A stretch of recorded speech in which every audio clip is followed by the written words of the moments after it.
Well, me fumble them on a good evening once more. Today again a Friday, we don't come for rub mouth pan salon business. And today we go continue with part 2 usai we left yesterday. Na day we dey come back today, just like I've been promised una. But before we say anything this evening time, I want to take a minute to say a wonderful, beautiful, happy birthday to a beautiful lady. You know, the mommy we sit on a power inside the Tarawali house. Miss Adelaide, I hope say you spend and get a beautiful birthday. I hope you were pampered. I hope you got everything you deserve. If you not get and call me. Okay, I go make sure say you get them. Right? I know how to get things done. Trust me, sis, I got you. Okay, I go make the man na power tell the mamina power how he feel about this day and serenade him a little bit. Over to you, Med Tayo Tarawali. Oh boy. so that will get me in the spot. All right. Well, I just want to wish to Mamina Power say happy birthday. Being a successful man, that's always a woman. Always a mommy they be the way they push people to do the right thing. As we all know, even though we are young people, we make plenty mistakes, but follow we day on track. We need a woman where it will always stay remind we. And but people don't understand. For like get a beautiful woman, mommy, a mother of 4, is gorgeous. And the type not there, not easy for friend around the world and very hardworking and they get a good heart. So I think I always consider myself as a lucky man of the world. So happy birthday, baby. Enjoy your day. And, we got more to do tonight. Yes, indeed. Happy birthday. Enjoy your day. You've got more to do tonight. Let it be serenation. Serenation all the way and tap and day. And Matilda says so. Now make we go inside. Happy birthday from me. Matilda, yes. Happy birthday from me. Yes, indeed. You know, as I go to introduce me panelists, make Madam Cady Johnson also say hello to Fambul them and wish the birthday woman a happy birthday. Fambul them, good evening, good afternoon, and good morning. Yeah, we don't come back today. And I will take this opportunity for wish we beautiful sister a very, very happy birthday. I hope say the Mamina power will take in stand. Not mess about so, not joke with them, will take you stand, my dear. Okay. I think say right about now, CEO go to talk. So what me can do that this place this evening? Papa God, who that send call me? No worry, it's all thing. You know, tongue. It's all in good fun. We all obviously are here in family, and you know we joke around and we fool around. But we own lawyer in the house. They with we right now, even as I proceed inside the show, go inside. Bashilon, tell family I do this event. Good evening, good afternoon, everybody. Yeah, sorry joining you guys so late. I hope everything is coming along okay. Sorry for the lateness. It's all good. It's all good. You know, we've been the serenade the mommy na power, the mommy inside the Tarawali house. So it's all good. You are right on time. Now, okay. Fambule must have been promised on last week because, you know, we've been beginning something we not done. Somebody else take over, make you just see no more. Other person, this have been sucked in. He just cannot more, he sucked in. But today I not go agree. You know, get for suck nothing go.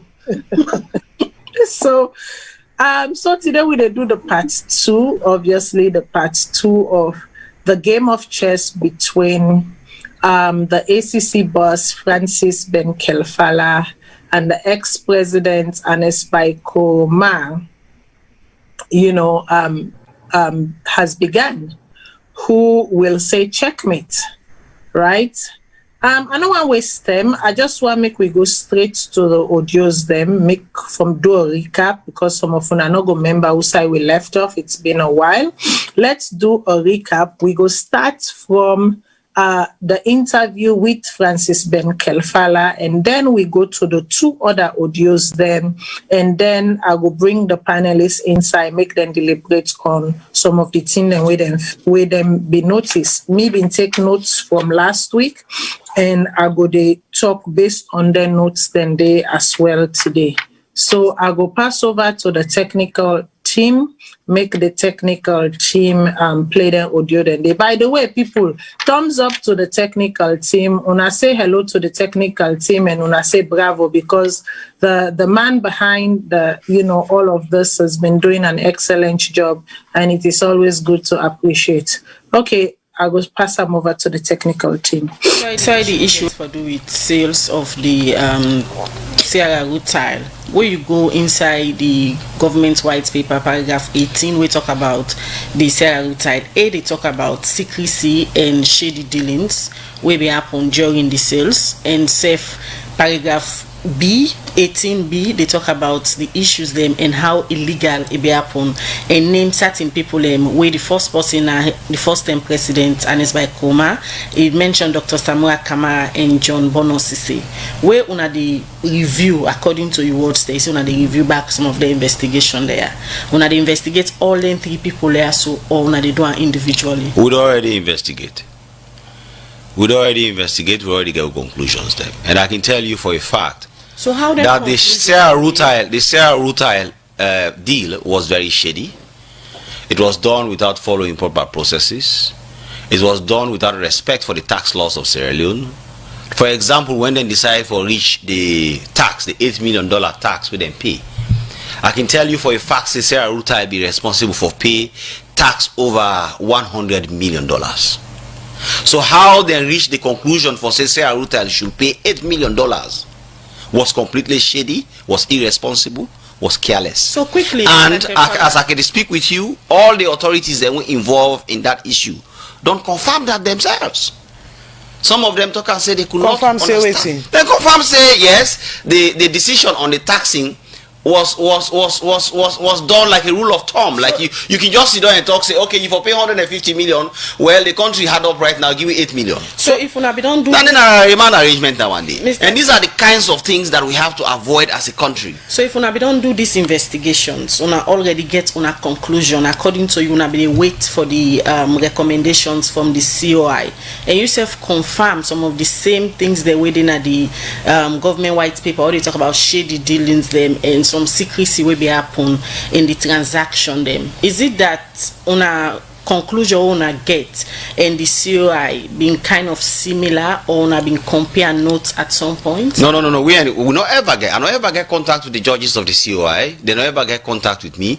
Definitely will not get no relationship whatsoever. So why you keep we are the ACC. In fact, even when they set up the committee for look into the white paper report, I decided to say I'm not to get involved at all. I was totally removed from the process. So why we are the ACC mindful? We're mindful of our independence, and we want to make sure say we keep that independence because we are the gatekeepers for the fight against corruption. So why you hold on the report until the COI report come out? If the report's been come out otherwise, say you not name the 3 people there so in the commission. Because now the principle of complementarity. So if the commission the report will come out, then 3 people there they name not the inside the report, you for be go ahead and publish. Oh yes, I they come out and say there is an aspect we will not look into. Look up.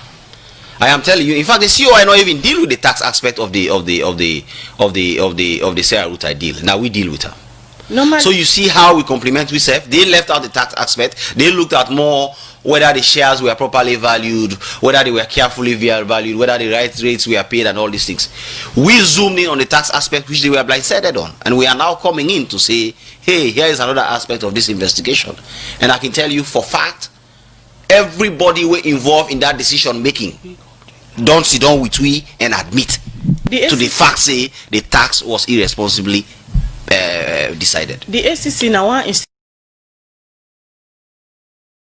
Okay, me fumble them. I know say on have been done some actually this particular interview last week, and we've been deliberating on them quite extensively. So we not go dwell on them too much, but just as a refresher, I go give me panelists them, a couple of minutes for make them just say again waiting have been then thought on this one.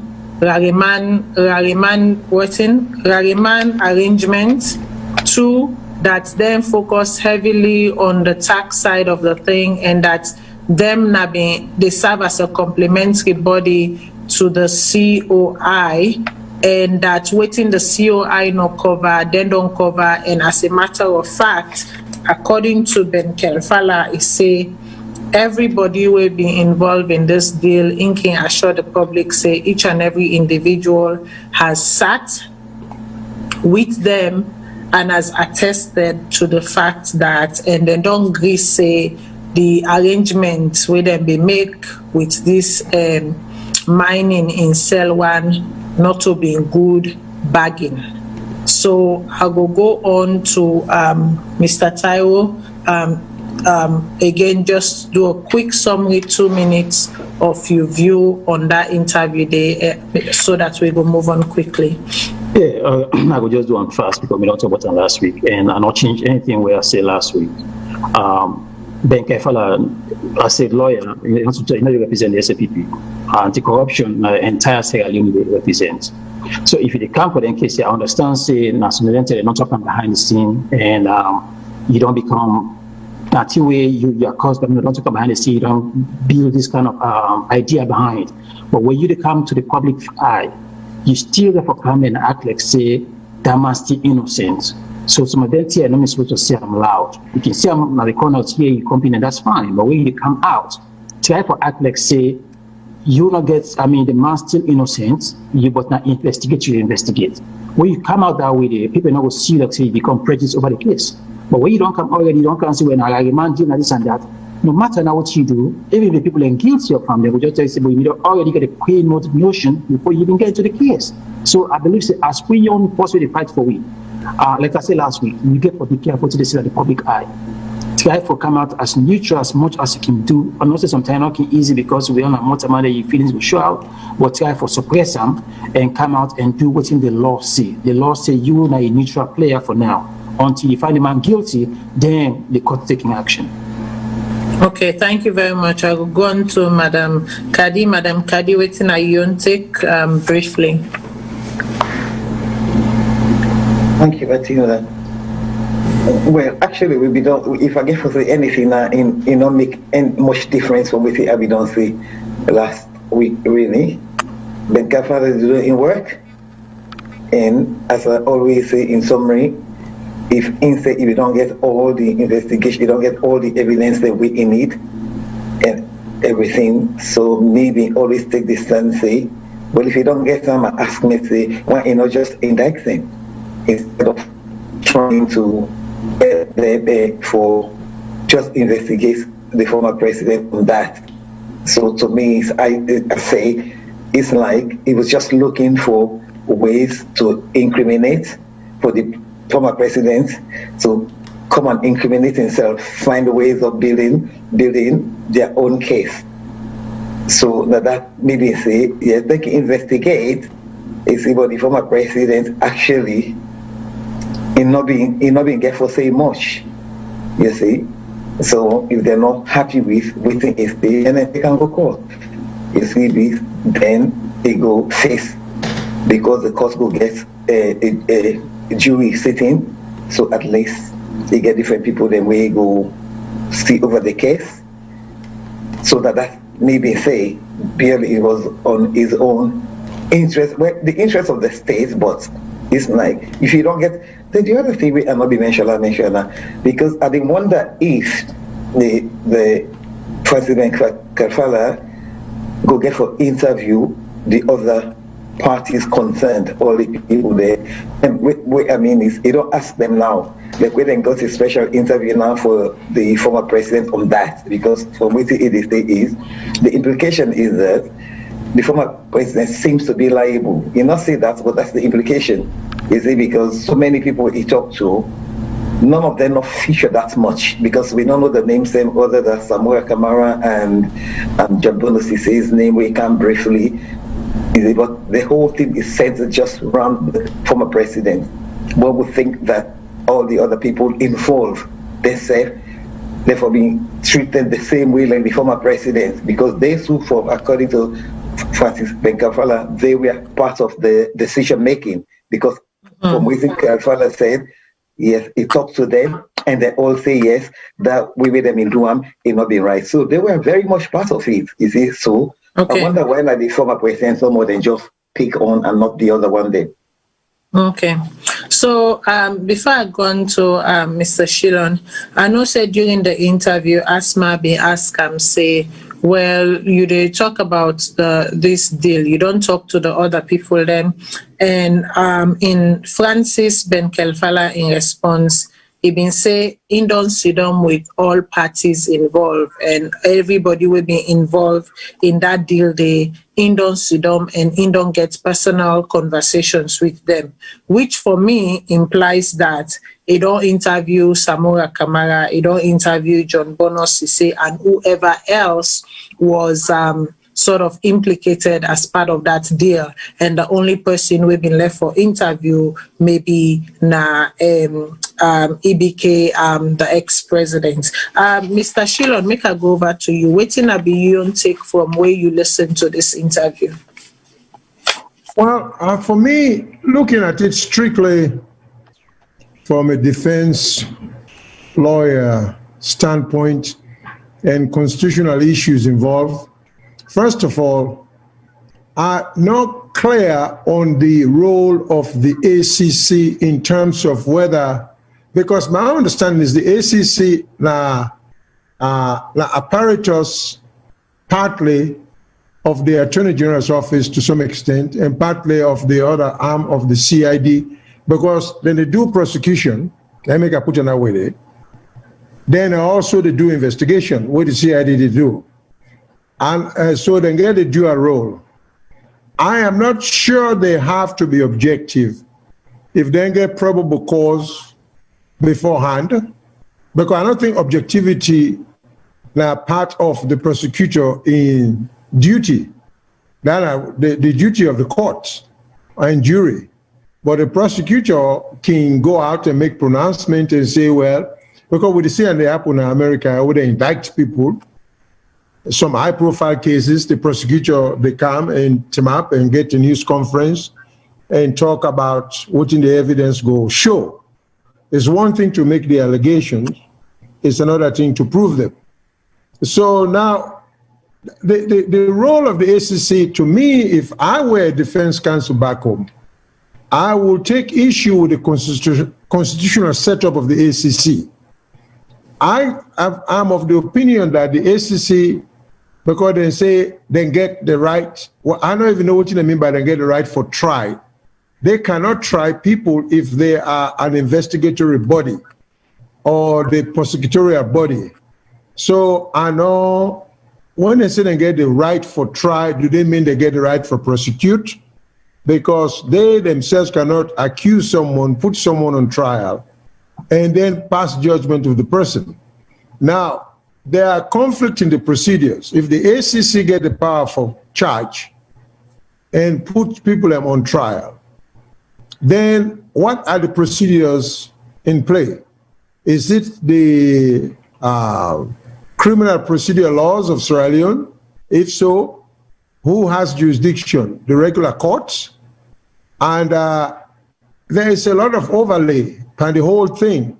And I've been trying to get some understanding as to what the real jurisdictional limitations are of the ACC.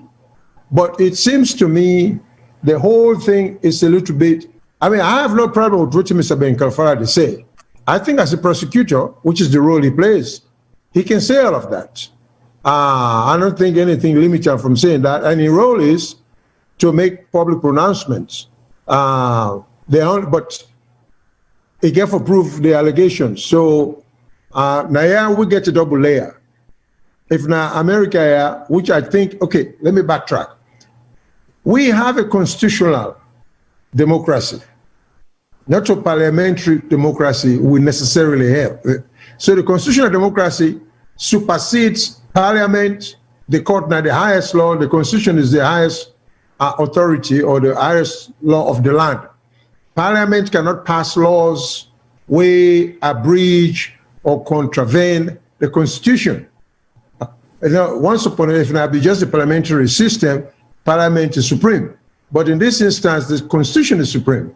So now, what is so confusing, I do not understand why the lawyers are not making a lot of constitutional challenges, which is what I would have done to, first of all, challenge the constitutional right of the ACC to play such dual role in terms of investigation and prosecution, even though investigation and prosecutors then can work together.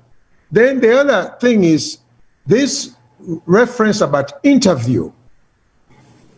I'm a little bit confused on that. Why would the ACC, I'm just saying this from an objective standpoint.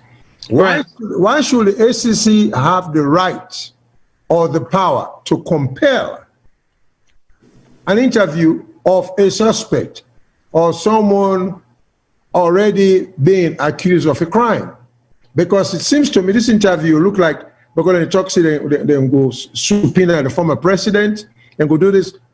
Under what system? Because if they get a constitutional, that seems to violate the defendant's right of self-incrimination. So it's a little bit complicated. It seems to me, with all the confusion going on in the country, what the lawyer should do is bring up some of the issues and let the Supreme Court settle them as to what's what.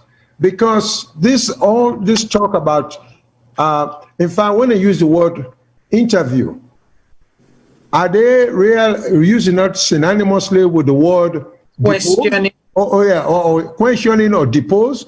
Because when you do a deposition, you make a sworn statement, it's a sort of testimony, but the rules of evidence do not apply in a deposition. You see, if you get any objection, you save that objection there for trial. So they don't even get clear rules. But part of what you may see in Australia, one we like for copy, because I think with the copies, British, Nigeria, Nigeria and Chile get anti-corruption too. So then Kenya get anti-corruption. I think with the take care, I don't think we really have sat down and tried to get a workable procedure or for streamlining the whole thing. But I definitely could not understand this hoopla about President Nkrumah coming to Freetown, not going to Freetown, difficulty for interview him, difficulty not for interview him. Because I think the defense counsel and for us take the constitutional objection and say we can't not to talk to anybody. He's a suspect, we not want to incriminate himself, get a section of the constitution for cite that he has a right not to talk to the ACC. And if the ACC thinks it and get the power, when I go to the Supreme Court, since again, which I think is bad law, that Sierra Leone then say all matters of constitutional issue, the original jurisdiction lies with the Supreme Court, which I think is ridiculous.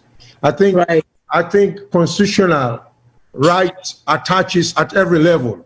You're not going for which day you reach the Supreme Court. It should be at the magistrate level, at the High Court level, at the Court of Appeals level. So they write the constitution backward. So, but the lawyers should be raising these issues at this point strictly, I think, and get a better chance for FET than Kafala on constitutional issues than all this procedural thing with independent, and they are not getting anywhere. Because it looks like at the end of the day, former President Nkrumah, if he's charged or if he's indicted, will have to be tried in a regular court. That's what it seems like to me, you know? Yeah, okay. So three things I'm going to say quickly here before I move on to the next audio. The thing is that I think I agree with you where you say, you know, Salone de pick here, put here. You know, but if you'll ask Ben Kalfala, he would say we have one of the most robust, if not the most robust, anti-corruption laws then within Africa, and for that matter within West Africa, and even drill down further within the Mano River Union. Here is one thing I'm going to say, and this goes to you directly, Francis Ben Kalfala, because I know you watch the show. Here is what we are going to do.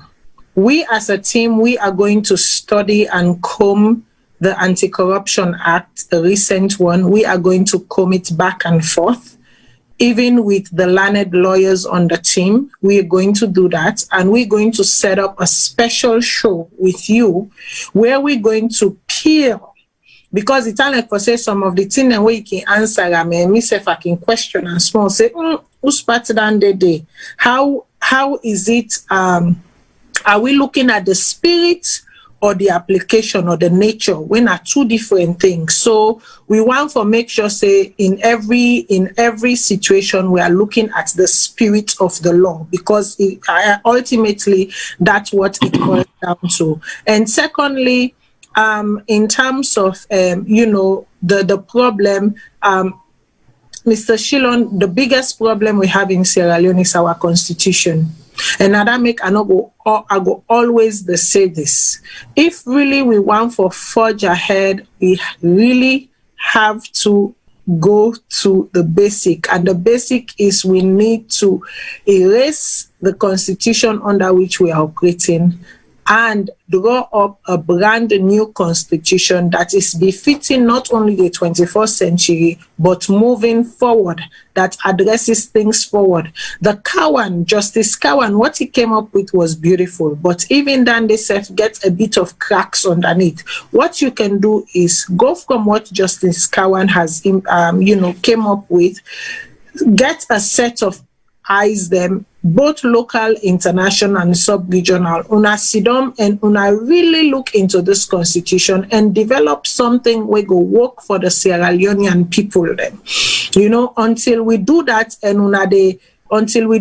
then we know say indeed we are serious about certain things. If not for that, we will just, be square pegging in a round hole. And have said this times without number, and I will continue to stand by it. If you really, really want to forge ahead, that is what we should do. Take care of the Constitution, because the moment you take care of the Constitution, within the Constitution, every other thing will fall in place. Every other thing will fall into place. Matilda, but in all fairness to Francis Ben Kalfala, the Constitution is clear. It's clear on waiting. Francis Ben Kalfala for do. It's very, very clear, you see. If they do a job, you see, I go wait for, let me say, to go through the Constitution again, but so far, I have not read it for a long time, you see. But if they do enjoy, it's just that when people, they say, just one or two things, where will they pick? But it is clearly stated that the Constitution, you see, and we get a Constitution where it is a constitution, but every constitution, na parliament they amend constitution. No constitution, most constitution are parliament they amend them. Maybe I can see within Lawyer Shiloh they say, you see, because I don't quite understand the workings of the constitution in America, anyway, in the United States, because if they get different houses and all that, you see, so within the say might be quite right for America, you see, but when you consider, say, our own constitution, it mainly based on United Kingdom system, although it's a hybrid. Our constitution is a hybrid. That's what I'm saying. Changes but just where they get a constitution, they can amend the constitution. No constitution, no one parliament, not the binding company parliament at all. You see, they can change them. What we can challenge is if that may happen, if something not in the constitution, and then Francis Ben Kalfala come out and say in his own volition and come and say, oh, not this, or use in your wisdom, saying that this I do that, way inconsistent to what the constitution say, then we can challenge them. But in this case, a lot of what Francis Ben Kalfala is doing is not inconsistent to the Constitution. It is in the Constitution, yes. It is in the Constitution, but it is not spelled out clearly. There is a lot of ambiguity, and therefore that gives leverage to a lot of different interpretations. Yes, what I for say is that if we get a Constitution that clearly tells and give clear proper instruction when something applicable and when it's not applicable, we not go find ourselves constantly now this circle where you see Francis Ben Kalfala they do something, people and go call them into question, they go say na the Constitution and then so he understand the interpretation of the Constitution. No, what I'm saying here, okay, go on. Okay, first of all, I don't say we don't talk about Ben Kalfala because something I need for clear. People understand, say we don't try for beat on Kalfala work. We just want to clarify what's in the go on. We don't try for defend the former president. Because if I they talk about Ben Kalfala, we just want for no side in the restriction tab. Because if we not try for no side in limit tab, because I remember when Mr. Shilo me asked in the previous show, he talked say, then give me the mandate for go after corruption in all kind of way. In fact, you not even say get any limitation. This is one thing where we get for because the day go to come on somebody in right. They get the right for doing because the parliament again that's now they will mean stop where they mean when we go to parliament where they say when we ask for that request. Parliament not get limitations in how you for stop. And when you go take the teacher, they go parade and stick it, we all can complain. What it we say, this is what the Constitution tell me say, allow you use any kind of means necessary for fight corruption. So I believe say we need for send this back to parliament and know what's outside the my limitation there because we want for fight corruption, but at the same time people then get right. And in Canada, man. Want to go for use beyond what he gets, for let get what he wants. But at the same time, each citizen can forget your right just as much as since I get for commodity, you can for become a normal citizen, somebody else can for take the office there. You know, for let somebody use the same power for come quiz and because you know like what they do. So parliament need for draw a line or the Constitution for tell we say this is the jurisdiction from here to here, this is where it stops. He can't go beyond this. If you do this now, you don't go against the person in right. So, exactly. And if anyone is sitting here and saying that our Sierra Leone Constitution is very clear and there is no room for misinterpretation or abuse of, then I mean, let me not say what I'm going to say. No, but Matilda, there are two things you talk about. You are talking about the generalized constitution. That's what you are saying here, Matilda. It's the generalized constitution as a whole. We are talking about specific areas of the constitution. No, I am not talking about let me finish. And this, because it is a common knowledge that our constitution needs to be checked again. We need to redraft it and all that in some areas of the Constitution. But we have to be very specific here. We are going to be specific here because we are talking about corruption, anti-corruption, and not the Constitution as a whole. You see, No, let me finish, please. Let me finish. You see, the specific Constitution we are talking about, Francis Ben Kalfala, not do anything wrong. He gets wide powers. I've always said it. Have you read the Constitution yourself before? Maybe we should read the Constitution before. I wrote on the Constitution. Let me finish. We should read the Constitution before we start hammering on Francis Ben Kalfala, because I wouldn't say I read it in detail, but I have read it for a long time now. I cannot remember exactly, but at the time I read it, you see, Francis Ben Kalfala so far has not done anything wrong. No. That the Constitution. Let me say. I'm just supporting you. He didn't do nothing wrong. Let me finish. Let me finish. Let me make myself clear.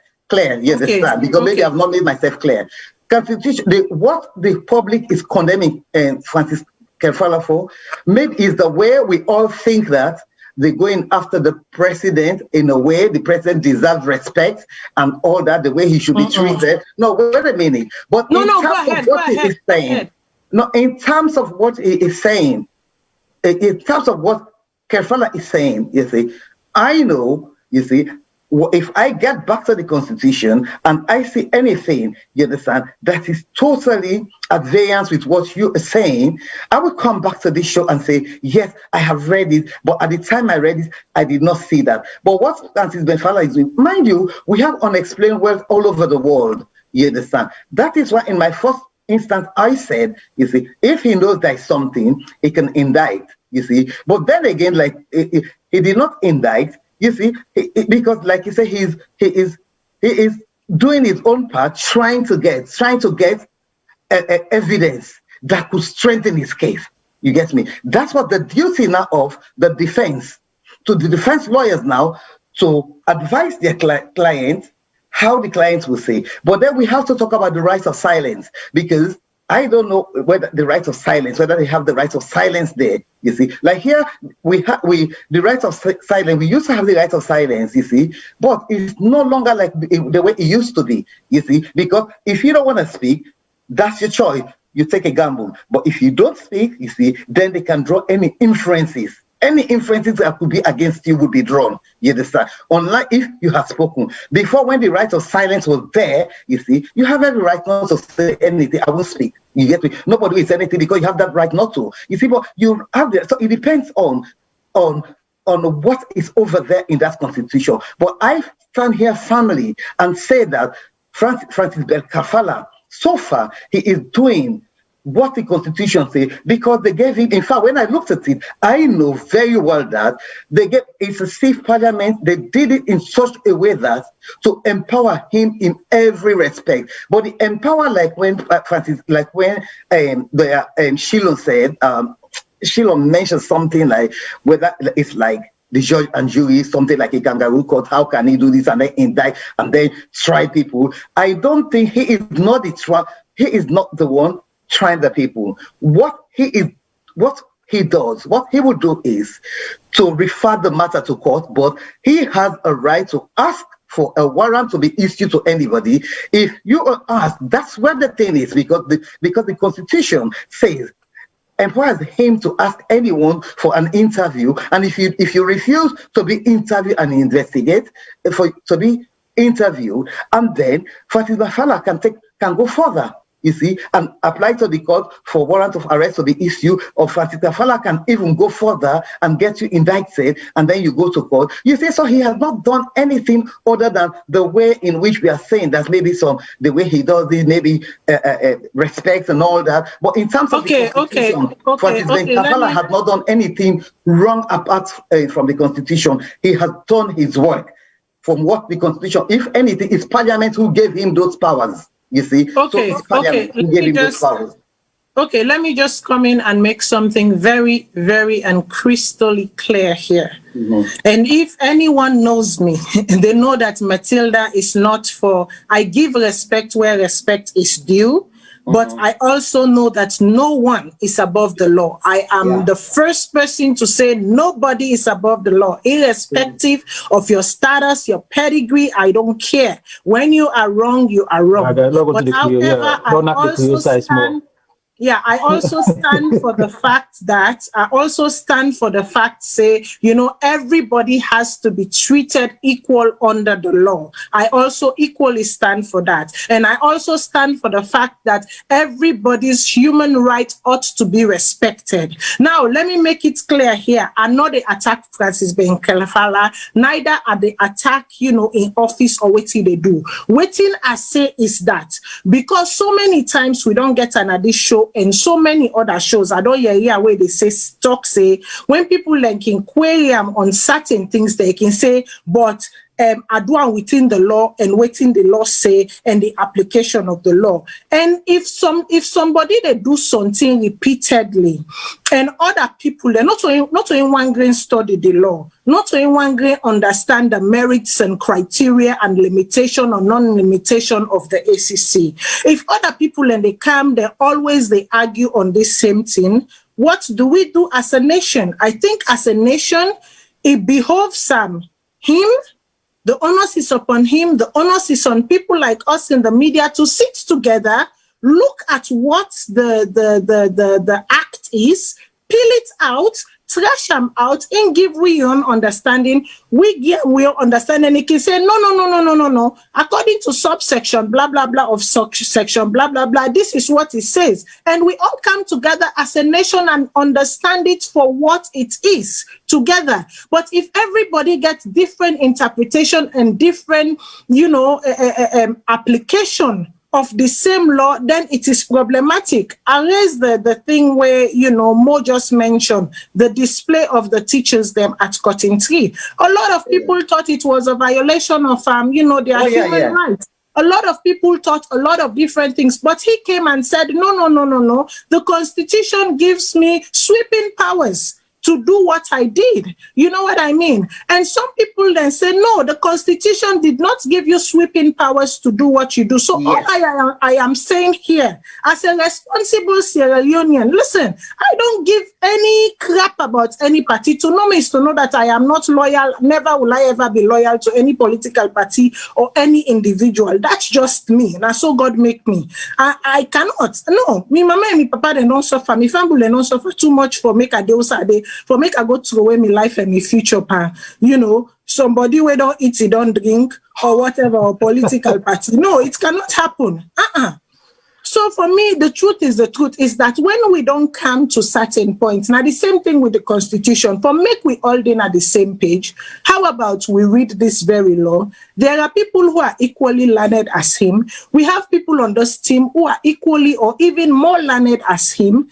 Let them square off, let him explain this thing, let us see it for what it is, so that the nation in its entirety can also benefit. That way, there are no implied arguments or implied submission or implied assumption. We all know it for what it is. That's all. That is where I was going with my argument. I wasn't looking at the generalization of the law or the Constitution as it is. I am looking at the section that are applicable to the implementation or application of his duties. But in order for us to be on the same page, how about we look at it together as one unit, and then we trash it out so that we know they get this back and forth. So everybody go there on the same page. That is all I was advocating here. And that was my Francis Kafala now is doing nothing. But Francis Ben Kafala can choose to come and trash it out or not. There is a case. There is a pending case. There is a pending case now, you see. So he cannot come all the time to be explaining things, you see, because he's building his case up. And the other side, they too are building their cases up. You get me? You see, so that is why when it's time, the case can be tested in court. And it is likely going to be tested in court. And then when they're in court now, we can get all the proper understanding of what the sections are, because that's the duty of the judges, you see, to be there. Each party will put their case, you see, both sides, the claimant and the plaintiff or response, the appellant or whatever you call it, put their cases forward, and then they digest it, everybody explain, and then in the judge will be clarifying things, because that's their job, their duty to interpret the law. They interpret the law. So they can interpret the law in court. We are not at liberty to interpret. We can interpret it, but our interpretation goes nowhere. It's the court who interprets. It's an understanding we're trying to establish. We're not trying to interpret. We're just trying to establish an understanding. We are just going in terms of social media. In terms of social media aspect. But when we do into the legal side of it, you see, they will go to court, and then they will test it in court, and then court will interpret it. Mind you, we have to be fair to Francis Bafala, just like we are fair on the former president as well. We're trying to say things properly, you get me? But Francis Bafala can choose and say, I'm not coming to discuss nothing. You see? It's not coming to discuss nothing because he's trying to build his case. And that is fine. No, what I'm saying is trying to build his case. And at the same time, the lawyers for the former president too, is trying to build their cases up. You get me? You see, so, okay, one thing also, while you're at it, I don't want to lose it. One thing I just want to clarify. When I talk about Francis Ben Kelfala and the ACC, I'm not necessarily referring to this case or any other case. I'm just talking about the act itself, the application of the act itself. That's it. I don't care about, listen, because this case is going to be interpreted, is going to be challenged. Even the dissent of the very judges are going to be challenged. We all know that. So where they can't waste me temper and spill milk, I know they waste me temper and that. I just want to have the opportunity to educate, the people about some of these laws. Well, you see, it's right. Yeah, Ashila, I want to make you kind side. No, as you're educating, Yes, as you are educating Matilda, we are all sitting here educating as well. No one person can educate here. You understand? Because that is our job. That's we what all we're have doing. different views. You see, so we are putting our views across. What we have to be very careful about for us not to mislead the public. Whilst we are putting our views together, we have to be very, very careful about that. That is why we can only say up to a point, and then we leave it for the judges to interpret the laws. You see, for them to interpret the laws. You see, we have to be very, very careful here, because otherwise, we could end up misleading members of the public. Because if we look at our strong views may not necessarily tally with the views of what the judges will have to say. You see, that's true, and that is why we are not interpreting the law or making a dissent.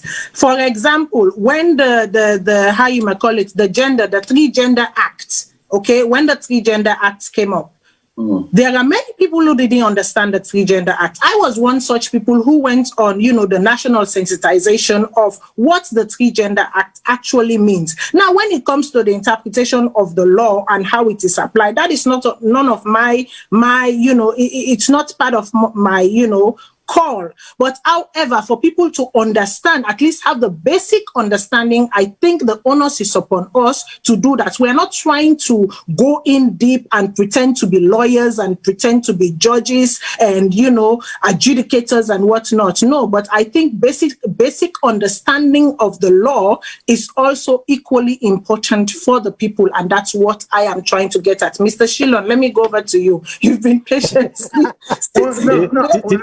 Wouldn't I do the watch now? Let me just add me on 1 or 2 cents there. Now, there are certain things I want to make clear. In fact, I have a lot of admiration for Mr. Ben Kefala because I think he has a job that is a very serious and heavy lifting. So, and I think under the circumstances, he's doing very well. The other thing I want to say positively about Ben Kefala, I find him to be, if not the only, one of the very few government officials, wrongly or rightly, who is willing to come openly to the press and take a position and defend a decision or position we take. I have the greatest respect because the vast majority of these guys don't even have the confidence to come and explain. He doesn't have to be right. We don't have to agree with him, but at least he take a clear position. Now, going back to the reference we make about the school teacher then. Then Mr. Kefala say the law, and let's be careful here, we talk about the law. The Constitution is the law. Yeah. Parliament then they make laws. Then the courts they make laws. So when you talk, so let me mix the Constitution thing. Then Mr. Kefala in existence, or the ACC in existence, not based on the Constitution, based on some act Parliament pass. Okay, let's make that distinction there. So when they talk about the Constitution, when they talk for, say, the defense attorneys them should raise certain issues, I am taking the position that certain powers given to the ACC may very well be unconstitutional as it exists today. That Parliament itself may not have had the power for allocate or derogate such broad responsibility to ACC. So I'm simply saying what I think the defense attorneys for do, like what Mr. Kefala said the last time, say what everything what I do the last time, the law allow me to. The law say I can use any means necessary. Well, that is overly broad. That is unreasonable. So if Parliament get that power there, I take the position that it's unconstitutional. Parliament doesn't have the power under the Constitution to have given the ACC that much power. So we have to go back and read the Constitution and see whether, in fact, Parliament had such authority. Parliament therefore do everything within the guidelines of the Constitution. Yeah. That's right. You see, they cannot just arrogate any kind of power to anybody without limit. So that was my issue. So Parliament itself may not have had the power where they give Ben Kefala, but you only test these issues in court. You know? I know they talk about like trial kind of thing. I'm talking about constitutional issue, argument before constitutional law, yeah. Yeah, that's what I've just said, that it is for the court, it's for it to be tested in court. If you have me, that's what I said. But In effect, I agree with you that it has to be tested in court, because so far they have something there that was passed as an act in parliament, an act of parliament. You see, there was a constitution 2008, anti-corruption, that is a law. And that is an amendment. They amended that law. You get me? The 2008 constitution, was it 2008? That was amended, and then it became an act. You see? So now, it became an act, and the fact that it became an act, it become part of the constitution now anyway. You get me? So now, if people want to challenge it, that is why the courts are there. They take it to court, and then it gets tested in court. And then what is tested in court, and then we can know the correct interpretation of whether Parliament did those laws in breach of human rights, and all those things, because this is it, you see. It's only the court who can do it. Or we can come here, we can sit and give all our various opinions and all that. But at the end of the day, you see, it has to go to court, and then it gets tested. You see, once it's tested, then we would be in the position now to confidently sit and say so, and say whatever we want to say. Even those who are defending the former president or the other side of the anti-corruption, they can only go to court and put their case forward. You see, put their case forward. May I say just quickly?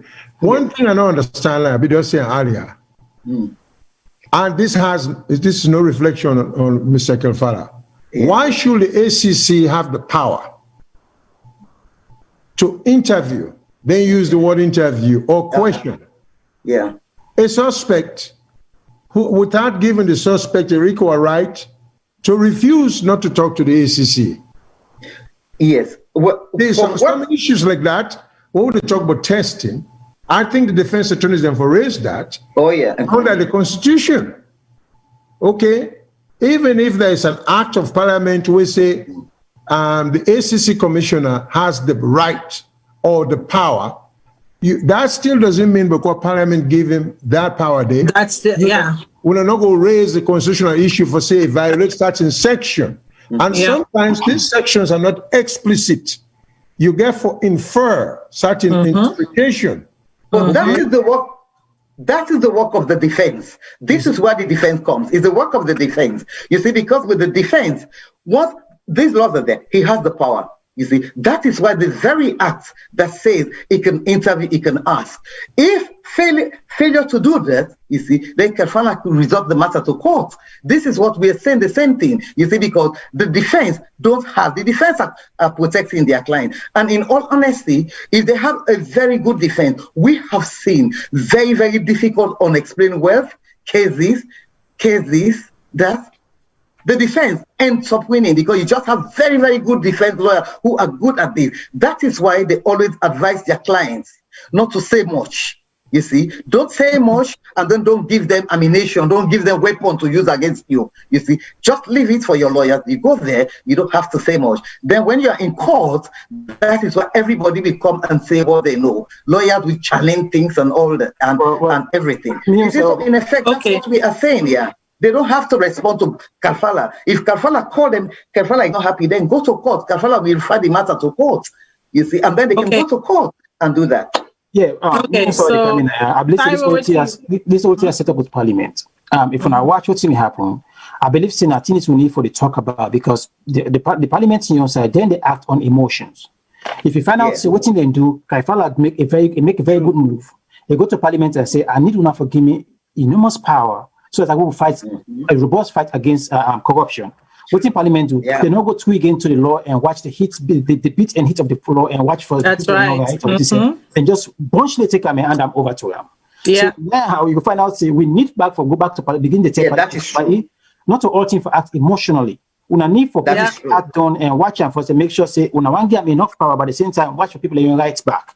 Because at the end of the day, if you give too much power, what's going to happen? They say too much power corrupts absolutely. Because if you use things at your own will, I want to fight corruption, And I get for go to the law and see who's going to pull somebody in your own foot and hold on. And you go for his advantages in office, forget what he wants. At the end of the day, Parliament don't give the mandate. So I believe we as a citizens, since now we hire Parliament, now we don't time for turn and begin to Parliament say we are not begin to act on too much emotion, because anybody can come get and make an emotional plea. Hey, when I give me this power one time for I go fight. When I just take and give no, when I say for stomach and watch it detail before I'm over. Again, Mohammed, move on. I want to make we move on because before we move on, okay, make it quick because I really want to move on. I'm going to be quick. Now, before we move on, Mohammed, yes, all these mistakes parliaments are doing, deciding things on emotions and all that. You see, so that is why they have very good lawyers. They have very good lawyers. Yes, very good, competent lawyers can go to that court and challenge things and challenge every issue that they are not happy about. They need to represent their clients to the best of their ability. You see, because they want their clients to win their case. You see, so that is why they will look into all those sections, those provisions that they think infringe human rights, or those conditions that they think should not have been. Those powers should not have been handed over to Kafala. They go to court, then the court will decide it. Some of because the courts are meant to be independent. They are meant to be independent, and they are meant to act in the best interest of the people. You see, so basically, they would, unless we are saying that we don't have competent judges that will do things in the best interest of the people, but otherwise they should be seen as independent and act independently. No, they should not just act independently, and they have to be seen as independent judges. So when they are very, very independent, then they can look at the broad spectrum of the case, you see, and look at it and say, right, this is not what we think. They will look into the spirit of parliament, you understand, the spirit of what the Constitution was saying. Whether does Parliament actually, the Constitution, is this what is they actually meant to do or not? Then the judges will say no, although it is there, but this is not what the Constitution is trying to say. Then they can rephrase it and explain it. You see, so the whole thing is maybe we should just go forward and leave this thing for the courts to decide. Yeah, exactly. So, yeah, right. I think the one thing we can all agree on is that the robustness of a law or robustness of powers can only be tried and tested within the remits of the court. Now, Dande, that is something we can all agree on, that it doesn't matter what we say. This is the problem. These lawyers are not testing anything.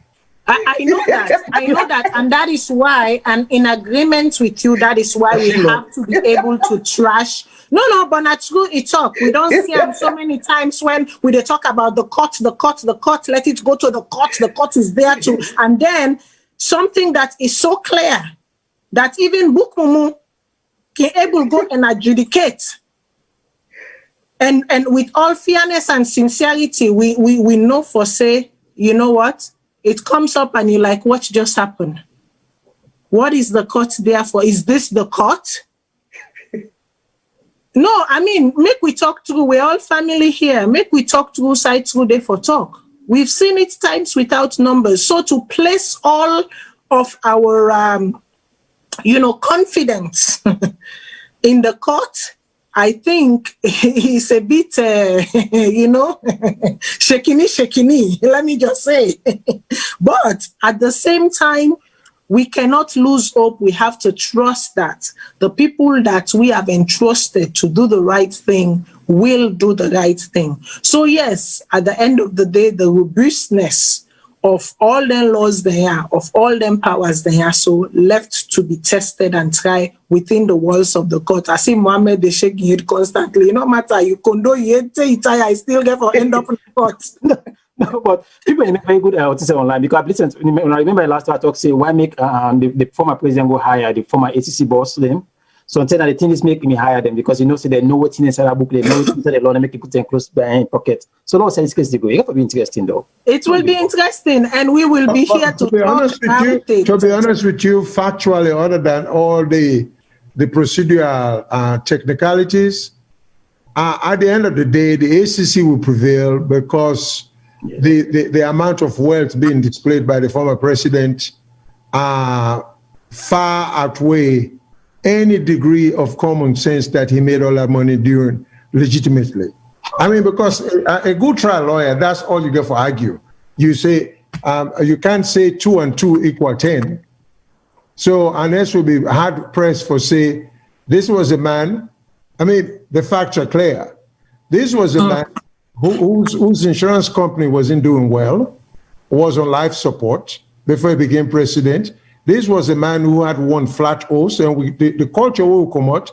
If you can build two, if I were the prosecutor, if I'm an ACC guy, like that, I would argue, if you can build a 2-story house, you know they build 1-story house. Now we on culture, if you get the money for build 2-story, Ernest had 1-story, 1-story house. Okay, the man had a car that at times they get for push him before he start. These are all facts. Okay. He became president for 10 years or 11 years or whatever.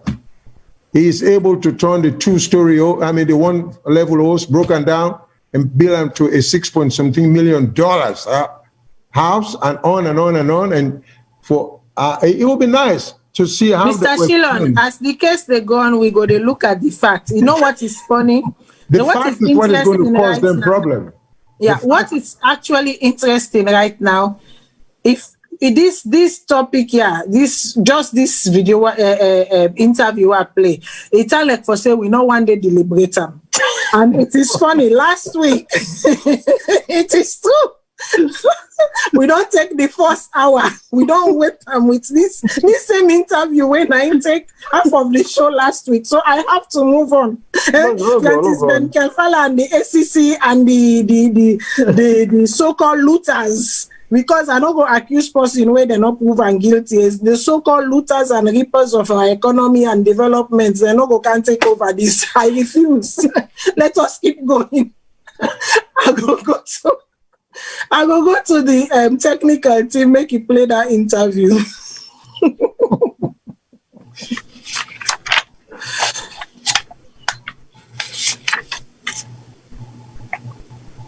Been happened yesterday. Also, finally, then we don't able for begin this interview. We get Patrick Sandy, we are the Director of Public Education and Outreach, now the Anti-Corruption Commission. Good morning and welcome to the program. Yes, good morning, 98.1. You're a bit faint. I know they get you clearly. So right. Yesterday, we see una issue out a public notice. Also, una they confirm say una finally don't able to get the interview with former President Dr. Ernest Koroma. Let me just start forget first. Waiting have been the highlights of the about 6 hours where una say una been get with him yesterday. Waiting have been the highlights. Well, yeah, basically, you self don't state that we put out a press release, and the press release been very precise in the sense that it states that we don't commence the interview. The interview been last for 6 hours. We started at 11 a.m. and we suspend them at 5 p.m. because we get for recontinue.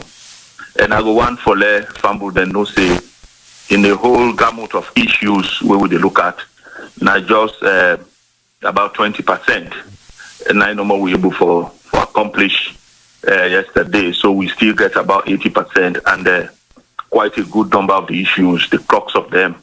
Now then we really need to address going forward. But I will state that the interview process go on very well. There was a huge cooperation, and we will continue for also talk to members of the public for let them do time so that we will complete this exercise. Doing 20% out of 100, the remaining 80%. Now time not be permits the commission for continue with the questioning. We make una been pause and force. Oh, definitely. You know, say when you do an interview, both sides them get for really day in good states. So for conduct an interview for 6 hours, you will really know say that was long time enough. And if we are not done the issues, definitely waiting will happen for let we now go suspend the interview and continue at a later date. What we now or to go agree on that is, for instance, the ACC and former president in lawyers. We have agreed on that also. The ACC interviewing people can open different files them. This one for the former president, Dr. Ernest Koroma. Now almost file them with the lookout and waiting at the specifics. What are they look for? Well, Well, we don't initially inform the public. We get 18 different issues. We no need for go into the details because this is an investigative process. We need for maintain the integrity of the investigations. But I know say the public will be aware of a few, but there are 18 different issues we look at. Created an issue ya be where you know for make the public know, because the Anti-Corruption Commission, when una can do investigation, una can make people know say una they investigate certain person for this or this crime. Waiting at the secrecy and this one where una know for make people know. No, not about secret. You know, say conducting an investigation, we for no say it's a process that is one, and you get for maintain the integrity of it. We don't discuss with the public issues around the issuing of executive orders. I think that is where I can stop. But then there are a whole lot of issues where we look at where I definitely have to go into the details. Not about this being secret, but we want to maintain the integrity. That is the process normally when you do criminal investigations. This interview happened same way. Una be don't make 3 other attempts. Will not be happen for let una get former president forget for do the interview. Waiting difference the commission do this time around where una able forget finally. I don't think there's anything different in the conditions. The only thing is that you know say as we be done the try for engage in terms of wanting him to talk to we don't actually go through several issues where we feel say this time round instead reason out say no, it is but appropriate he talk to the ACC. So I believe say nothing no quite different in actual fact.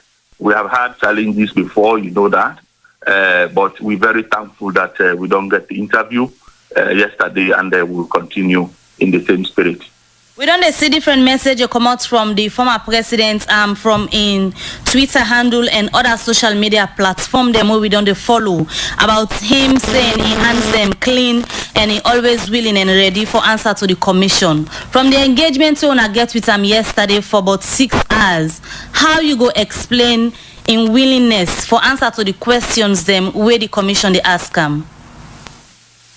I don't get that aspect clearly. And they say we don't see different tweets them where the former presidents don't they give out to the public for say he hands and clean and he always willing and ready for cooperate with anything we get for do with the rule of law and other thing them. The 6 hours we wanna spend with him yesterday, how you go explain in willingness for cooperate with the commission for answer to una question them? Yeah, I don't state that earlier that the process was very cooperative. So he'd be very much willing if we cooperate as we go along. And we are satisfied with that as a commission. All the different incidents them where we don't they happen earlier before we are able to forget them finally. Waiting at the lessons them where the commission don't learn as to handling issues we get for do it, interviewing people of such high profile. But the point is all what we done they do before. Not to things the way they out of the way. These are just processes, and they are all in the law. When you try for talk to somebody in terms of an interview, and as a commission, we do quite a lot. Members of the public go quite know say we did quite a lot. So I don't believe there is anything you may talk about lessons learned. The only fact of the matter is we are at this stage, and we are very much happy that the parties are cooperating. And that this interview will continue. I will still continue for appeal to members of the public that we will update them as we go along, but also let them give it time so that we will get this interview completed within the shortest possible time. One outstanding question the way people on the ask as to how wanna be able to forget former presidents Kuruma, where people on the suggest to get for do with the intervention of the international community. How could this be? No. There is nothing about international community coming into this. I believe say we engagement with the legal team has been very fruitful, and then they don't able to get to this point. But to say international community interventions, not to my knowledge. The fact is, say in issues of this nature, you must get some of those, if you like, challenging issues. But as I say, the commission very much appreciative, and we're thankful that we don't get over that hurdle and that we are progressing very, very well. All right, Mr. Sandy, before you left with finally, how long this whole interview process go get for take for long to close the files them one other open against former President Ernest Bai Koroma? I honestly not going to give a specific timeline in terms of how long it will take. It all depends on how the parties they cooperate. But as a commission, you know, say we don't prioritize this and we put every resources into it, and we go assure members of the public that we go do one within the shortest possible time, as and when it's appropriate to do, so that we will be very thorough and professionally what we do. Not to for can run up with interview when you do not get actually what you want. As I say, we have done just 20%, imagine in 6 hours. So what is left and in how many hours that will be done, we have to make all those estimations. So I know we'll now come on top of my finger for giving you a timeline. It's many thanks for they want for do to about 2 times. They don't send invite. Finally yesterday, this interview be happen. But before the interview happen, we don't hear issues of warrant of arrest, where the ACC say they get option for issue for the former president. If you not been care yesterday, now be the warrant of arrest make His Excellency former President Koroma been go before the ACC yesterday, or it be just willing for go before the ACC and answer to question them as he continue for say he ready for fet for a name. Yeah, thank you very much. The former president, Dr. Ernest Bai Koroma, we are now your client, has always made it clear for say he's willing, ready, and able for participating in an interview. The circumstances will make the interview not mean they hold, not mean they retain in control.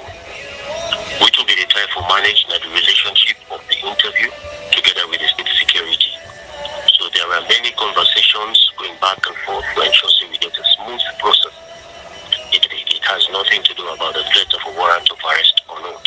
We reach a stage, the climax of each, for say, yes, we don't comfortable, they say don't comfortable, we don't get a neutral ground, all the rules of the game perfect, then the interview was held in the peace atmosphere. About 6 hours yesterday, Una spend na the interview. According to the ACC, na just 20%. They be able for cover from the entire interview. And Una clients they answer to question they will get for do with alleged money laundering, then serve some foreign bank accounts them where it open abroad, and serve issues they will get for do with executive orders where it been give. They tell where in a been president. Now them the ACC say then they investigate. But you clients continuously they use in social media handles them. They talk say all waiting the ACC they accuse her of. You know, they get answer to them, you know, to a saint were able to provide answers. And a political intimidation and witch hunt, you know, guilty of all length in the day. How prepared you clients be for defend this in name we continue for say they defend? Well, we clients be in very good spirit. He believe in innocence and he believes all which he do is within the confines of the law, and that as a former president, while he was in his duty, he exercised his discretion judiciously and in the best interest of the nation. Questions that were posed to him, we don't see money laundering questions as yet. And the ACC saying at 20%, then they get a questionnaire. Which we witnessed yesterday, questions were put to our client, we answered them truthfully and satisfactorily. We were just worried that some of the questions are questions that when they come back from the commissions of inquiry. Now questions we ACC may not investigate before. Government refer this matter the commission of inquiry make inquiries into them and produce a judgment. The judgment may be before the court. We claim to appeal this judgment, yet you see the same issues coming back and forth again from the ACC. We are quite concerned about that, but we manage that process for see how that it take me forward. But with regards to other matters about money laundering, we know any questions a date. With regards to about accounts abroad, we know any questions a date. Where they shall come, we shall address them accordingly. Our client is satisfied with the process so far, and we say as lawyers, we're satisfied with the process so far. But the allegations of money laundering, we don't see any evidence of that as yet. We don't hear rumors of you clients now on bail. The ACC been put on yesterday before he be left for go back now. How to that be? It is not true. He's not on bail. There are no bail conditions imposed upon him. He went freely. We all took him home. People were excited to see him back, and there was peace. We all glad in the process and in the way we end. What do they look forward for now? This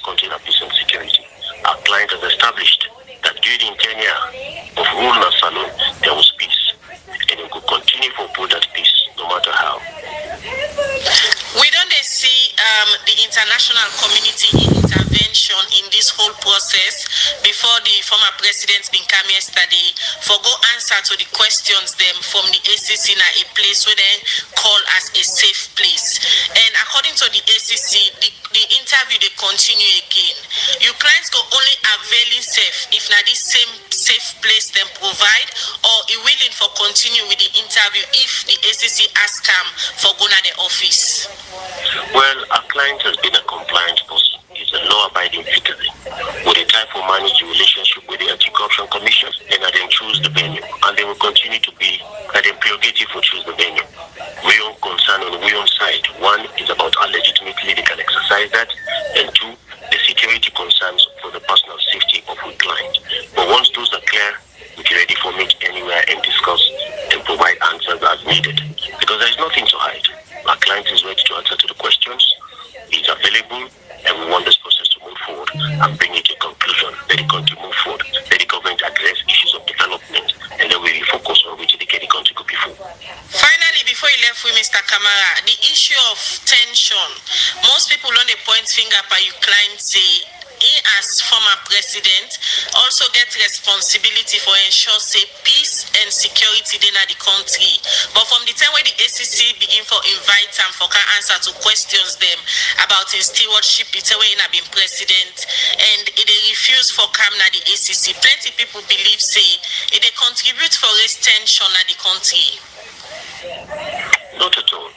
Waiting at the situation in all of this, na the manner in which they send the invitation. When they send the invitation, even me, when I'm the president and lawyer, we only get to know the invitation on WhatsApp and social media. Everybody gets to know about it, and he's a public profile individual. People are concerned about his safety. So when these matters come up, if they are managed covertly in a way such that nobody will be able to interfere with the process, nobody will solve this.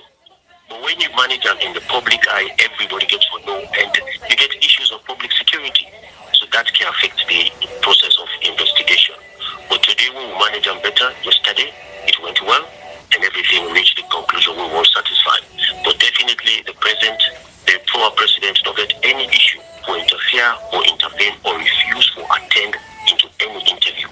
What has been managed in the process or affecting the process, that in fact we want to say security day, and the national security issues are also attended, and we know waiting at the consequences for that.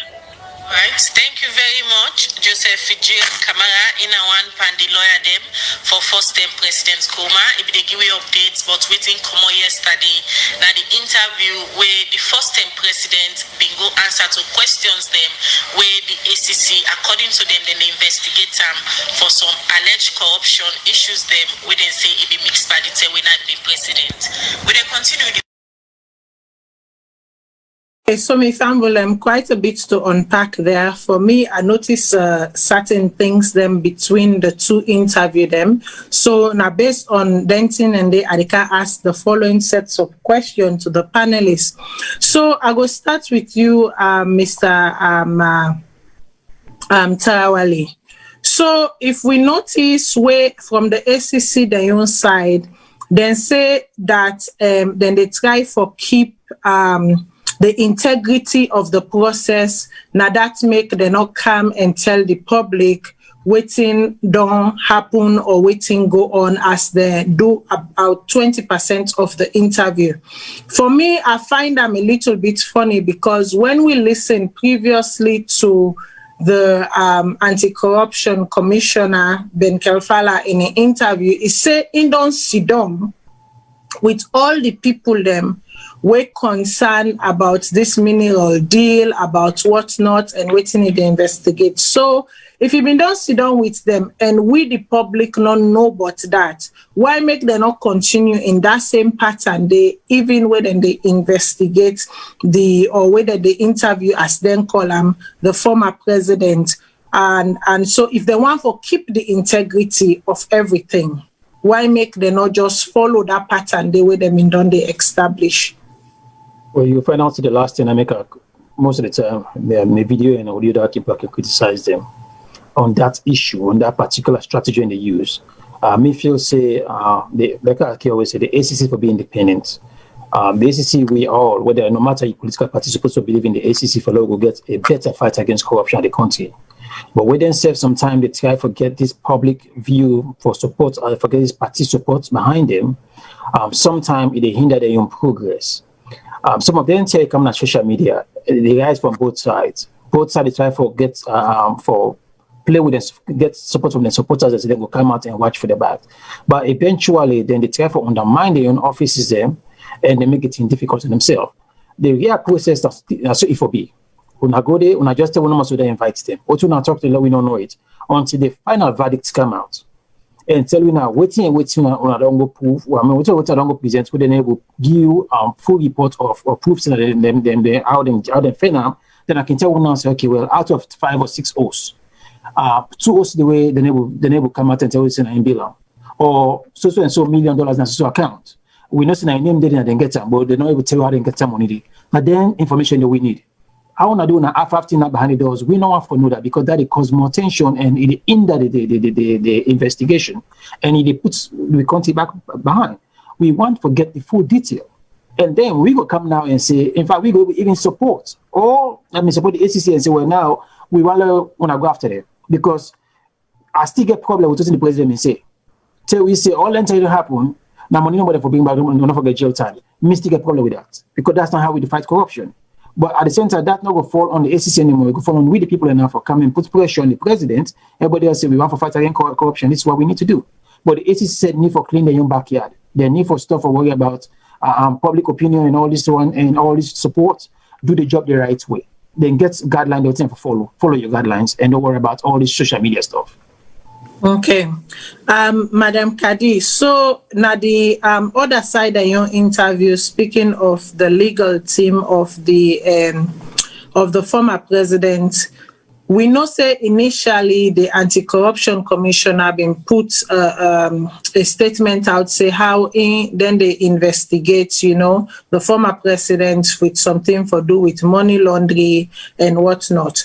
But now the representative, the defense, the interview, we anyway is say no, nothing about money laundering not come up na the interview, nothing about bank accounts in abroad not come up na the interview. Where we been feel to say now one of the court in and I know for say they make and clearly say they not exhaust the entire interview. Okay. But if now one of the thing and then the way them don't put na the public in yes for say now one of them thing and then the way that they investigate the president for, I feel say it been kind of weird for make the the defense then they come out and say even with all these 2 interviews don't do spanning 11 hours or more than 11 hours, no such thing about one of the key things them way at least the public been feel say now then they bring the former president's come for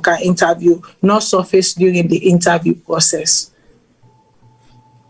There is nothing weird about the manner in which the interview was conducted. They not get for line up say now this will they start with number 1 or number 2. They can ask them questions anyhow they want to ask them. The fact that they've done 20%, but it's no longer 20% because they've done 2 interviews, so it will be, let's say, maybe like 50% done left or any number below 20% anyway.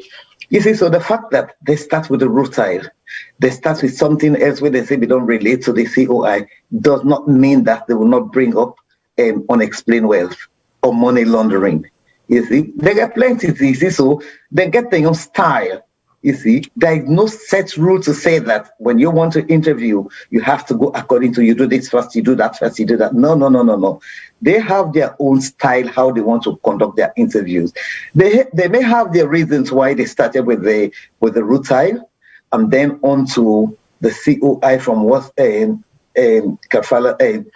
JFK said, you see, and then on to the other evidence. But one thing is, Kafala said, the mere father he made that utterance is that there were monies abroad. Yes, they were working with agencies abroad. You see. So then obviously there must be a case that they have in their files about money laundering. Otherwise, Kefala don't mislead the public.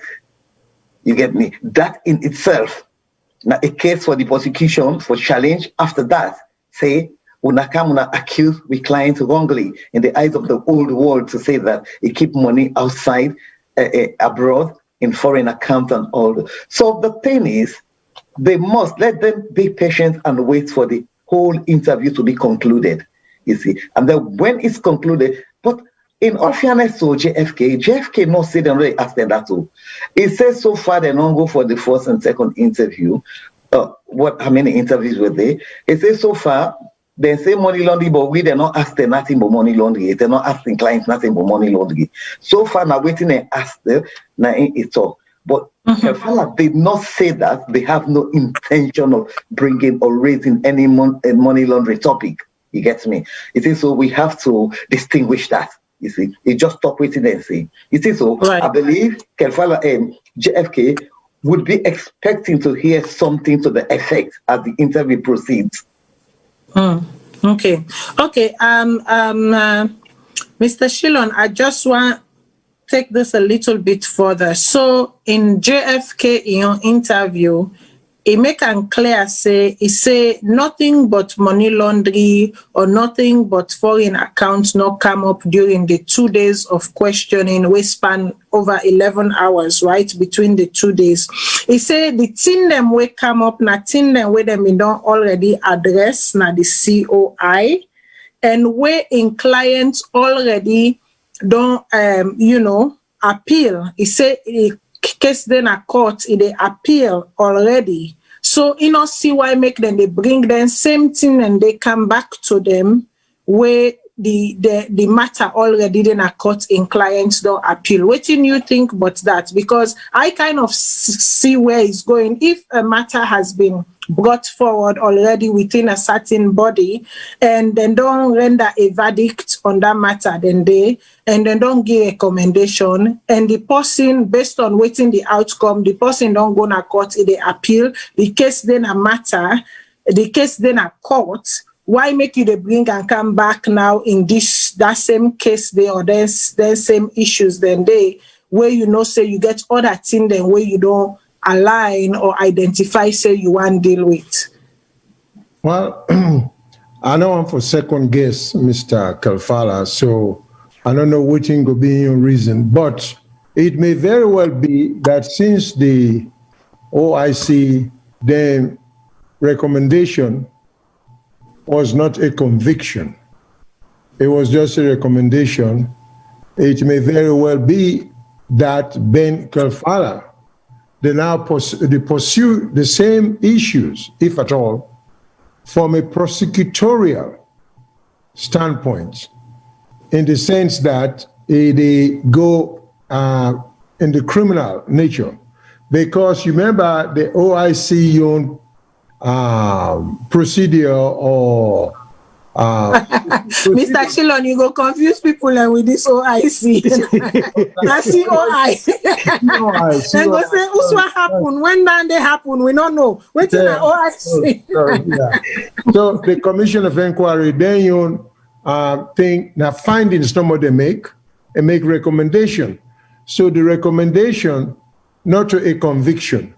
So it can be, well, they use the word appeal, it can be appeal, but mostly it seems to me more or less it's not an appeal, it's like what you would call a motion or request for reconsideration. That's what it sounds like to me. Now, Ben Kefala, it seems to me, is coming strictly from a prosecutorial standpoint. Okay, Mr. Shillon, make I not hold you just because of time. Fumble them, the phone lines open 2 minutes. We will only do 20 minutes of call today. I am sorry, but that's all I can give. Only 20 minutes allotment time of call. The phone lines are open. If anybody want call, give your contribution. Sorry, go ahead, sir. Yeah, so Mr. Kefala might be proceeding from the standpoint that crimes have been committed for which people should be punished by criminal conviction. That could mean going to jail, paying court fines, or both or giving suspended sentences. I think back home, they will refer to a suspended sentence as bound over peace or something to that effect. So it's kind of hard for me for guess.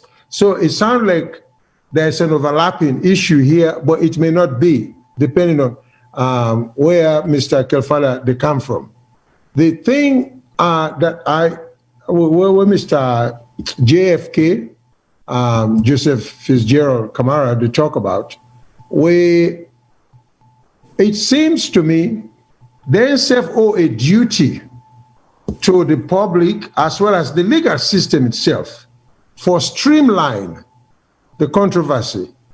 And here is how I see it to be done. I raise the constitutional issues.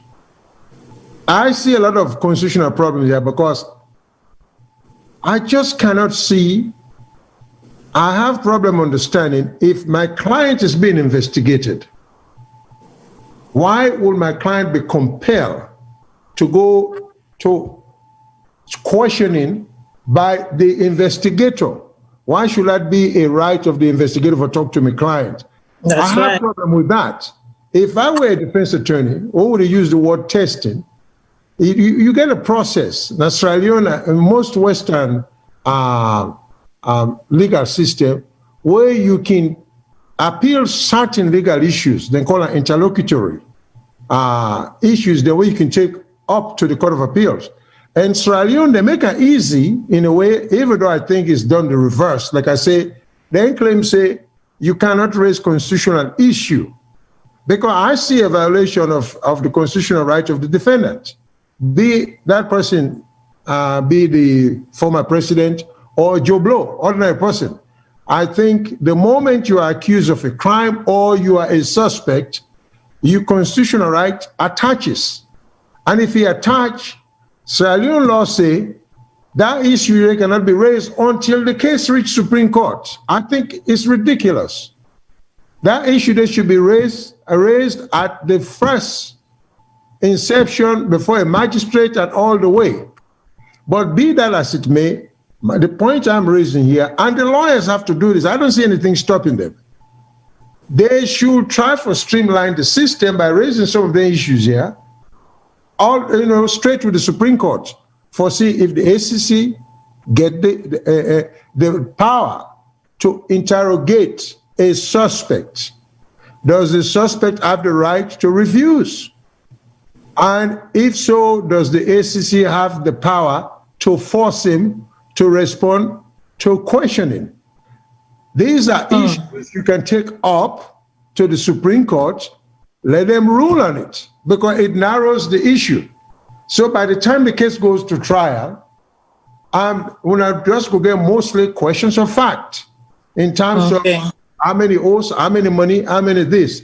But I am just baffled by the seesaw way to go on between both sides. Oh, security for it. And I never could understand this security thing about interviewing the former president. They could we'll come to that. We'll come to that. By Zoom. So these were all unnecessary fanfare. So make I go to the call line. Make I not hold up the callers. Then make I just go to the phone line. Caller, waiting on your name and who say you call from. Yeah, me and Francis, I live in Minnesota. I just want tell Mr. Sheila, myself, I look confused a little bit because the thing where they talk like if anti-corruption invites somebody, if that person they get rights for refuse. Because it just sounds like before they charge you to court, they get for investigate you. Like just the police them, if police invites you police station before they charge you in a court, they get for invite you, for investigate you, ask you some questions, and they make the case before they charge you. And at the same power, no more like where they give the police them like in the parliament, where now the responsibility for make law. They own duty now for make law. They don't make law. They give anti-corruption, they empower them. See, now for investigate corruption. And no other way, no the way they investigate corruption without investigating people first, then they charge the matter to court. So that's confusing a little bit. For say, the interview, they call somebody for questioning, they get a right for refuse. The parliaments don't already give power, we not the own responsibility. Yes, we know say the court now in the interpret the law. But at the end of the day, then they start first with the investigation through the police or anti-corruption. Because we know when they see in fact that Salone, they say, oh, now America herself, they say police call somebody for investigation or investigate you before they charge you, and that person may refuse. So that's confusing a little bit. Now that no me want make it really elaborate on. I understand where they say if you go to court, the thing na court again for end eventually. But for make you refuse for that questioning, when are they then they make the case? They find case against you or they not find case against you. Then you not go there. Then who say you go get for go? How then charge you now to court? Where you don't already say no, I not get for go. I don't even understand. I just want me to really throw a light on that. Thank you so much. Okay, thank you very much, caller. I go to the next caller. Caller, waiting on your name and say you call from.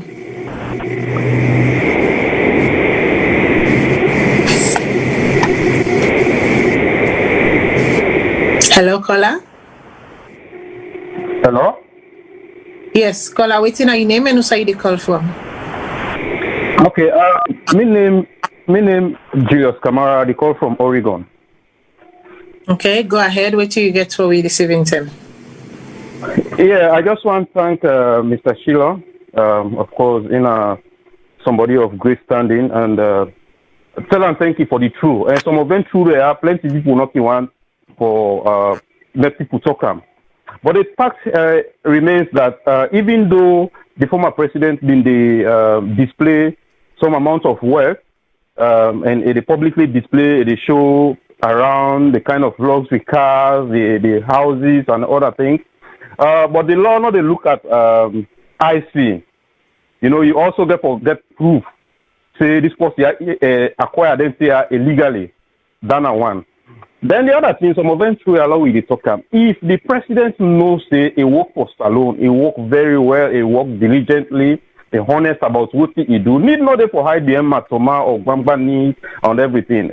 I mean when they invite them, they just work out with the lawyers and go quietly, then go sit down, then ask them questions. If they find out say things and they will want him. I mean, in a statement, it's supposed to set that example. This fanfare, all this fear, and they create chaos, and they bring calm a name down. Because no matter how you look at them, people then they look at them and say, now he is guilty. Because to me, like me, if they invite me to police, I not say I not do nothing. I don't work, I go there, I drive go there. If they invite me for investigations, I they go answer questions. Somebody don't go talk, because Ben Kafala say, they don't interview other people. So if 10 people there, they don't point fingers at, now they go say, no, now they don't meet me for whose side and they. Me not to part of whose side and they. Clear my name as quiet as possible. But for they go organize, where they invite them, send letter to them, they call all the supporters and go begin call Soko banners, begin call Matomana, sign of guilt. And in a statement, if for the still display, like I say, in a statement, for God's sake, let this man behave like I say in a statesman. Then people then go still accord the respect to him. But this idea where every day people in their social media they curse them, people then they instead they reply on Twitter, enough for be a medium of communication squarely. If for be somebody now where a talk na Salone, people then for the listen, everybody whether you let them, you know let them, you go listen say no this person are not true in the talk. So the idea of all this fanfare, how they tell them this clear. Let them just try, let them go make this thing quietly, answer questions. If at the end of the day, a court they all get for go end up. They're not they just go all and so put some. No. Okay, thank you, caller. Thank you. Your time don't overlap. You don't overlap your time. I will go to the next caller. Caller waiting on your name and also you they call from.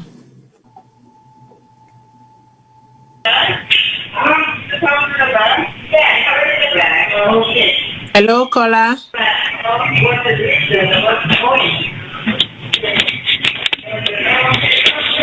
You set there on. I don't know if you they listen at the same time. They try to wait. Hello. Hi, okay, Matilda. So you know what you set Hi. background, please. Hi, Matilda, and all the panelists.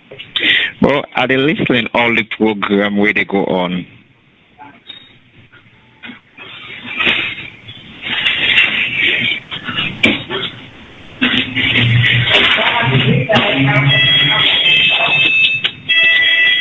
Okay, there's some interference with the caller.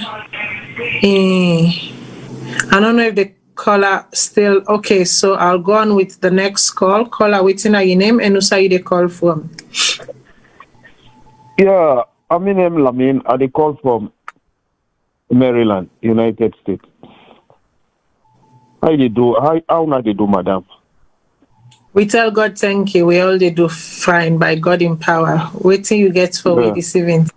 Yeah, actually now with regards to this anti-corruption issue between Ernest with Francis Ben Kefala. Yeah, we all believe say corruption at least not we know actually good, for the country because it don't actually they delay with progress in that country for far too long. Yeah, but one thing with me, they just to look at this issue at least. Anti-corruption also get the right for look at the personnel, not regarding say that the former day above. You understand the laws, But we also know the status of the man. The man belong to a political party, and we don't see some other people where anti-corruption be done they call. You understand? Where then they go before the commission. At the end of the day, you understand? We know which they come out. It's all political. So I believe, say, a man of that kind stature will get a large following. At least, then self they need, you understand, for give the respect where it deserve. You understand?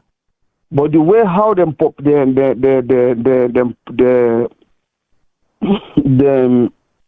media system, all over, everywhere. You see, this thing be there over BBC with local radios there. It was be too much. And not be actually feel see for gain that kind of attention whereby they get a lot of other incidents in terms of technology where if not just an interview, therefore we don't do that interview there, we not for be even know. Until maybe when they get the evidence is now if not charged, then charged to court. You see, so this thing brings come a lot of fanfare. So maybe for now or maybe in the future, at least just they suggest maybe let them follow that kind of thing they do. We follow, we avoid too much tension at the country. So me on contribution now, and thank you. Thank you, caller. I will go to the next caller and I'll close the phone line after this call. Caller, what's your name and who's the call from? Hello, good evening. Yes, good evening. Yeah. Nami on the line. Are there somebody still the talk? No, go on with the hear you loud and clear. Okay, Mina Abdullah is to say are the call from New Jersey. Okay, go ahead, Abdullah. What you get for we this evening? Yeah, I think I just say Mina Abdullah is to say the call from New Jersey. Go ahead, give you contribution with a listen. Right. I want to say thank you to everybody na the panel there. I want to commend the two brilliant women then where we get I really always like for see women the way get sent. I mean, I feel very proud for that, and I also want to thank the two gentlemen them and we renowned lawyer there, Mr. Salone, for the great work and the sensible contribution. The first thing I want to say, I think Mr. Salone, all due respect, to say something, I probably not get them right, but I will respond in the manner in which I understand which he say. I stand to be corrected. Say, by common sense, we compare all the wealth where the man gets and even make reference to an coma in past. Yeah, we all know say the run on insurance business will not been too great. Now compare and after 10 years in office, in wealth we don't accumulate. I know they expect somebody like Mr. Salone to say, out of common sense, somebody can make a judgment. Again, I might not have gotten that correctly, but if that was what he said, I just want a clarification there because I'm not legally minded, but I speak on the basis of common sense. That are the first one. The second thing I want to raise, one of the callers they raised concern about the cause of the tension. I mean, this thing very clear. The right from Ben Kaifala, they handle this thing with professionalism. The other day in our radio, they talk about evidence of in partnership with international community, about EBK information we get to do with foreign accounts or whatever. Now, of course, they don't start the interview. Everybody was expecting that. Nothing like that was brought up at the first session. This not a professionalism as far as I am concerned. That is a sensitive part of this investigation. If this man has an account in foreign countries, that's to the anti-corruption board for go sit down on radio and talk, say, yes, we get some of the information. Yeah, it's wrong. These are some of the sources of the tension with the sea. All of the sea is this particular administration, they try to shift this thing to the former president as if he is responsible. Just like one of the callers say, or need not if I go bring in Sokubana, I go bring this, I go bring that. And it's common, I call them people in the by virtue of informal status, and people then just definitely get for Satan when I sit and get ready. They just get for the BNM. So as far as me concerned, the causes of the tension in get for the one with the unprofessional way, the anti-corruption they handle the thing, to the political unnecessary propagation of lies and misinformation to the public. I mean, by people saying, "Oh, this man don't teach money, this that." It's high time we educate the people, then not because we're eating somebody all night and you judge them and convict them as a criminal. And waiting the law say about waiting that person all night and not what you see we are. So that's my contribution. Thank you very much. Abdullah from New Jersey. Okay, thank you, caller. So I will go to the panelists. Them I will give you each. Because of time, I think most of the callers them were very clear on what they had to say.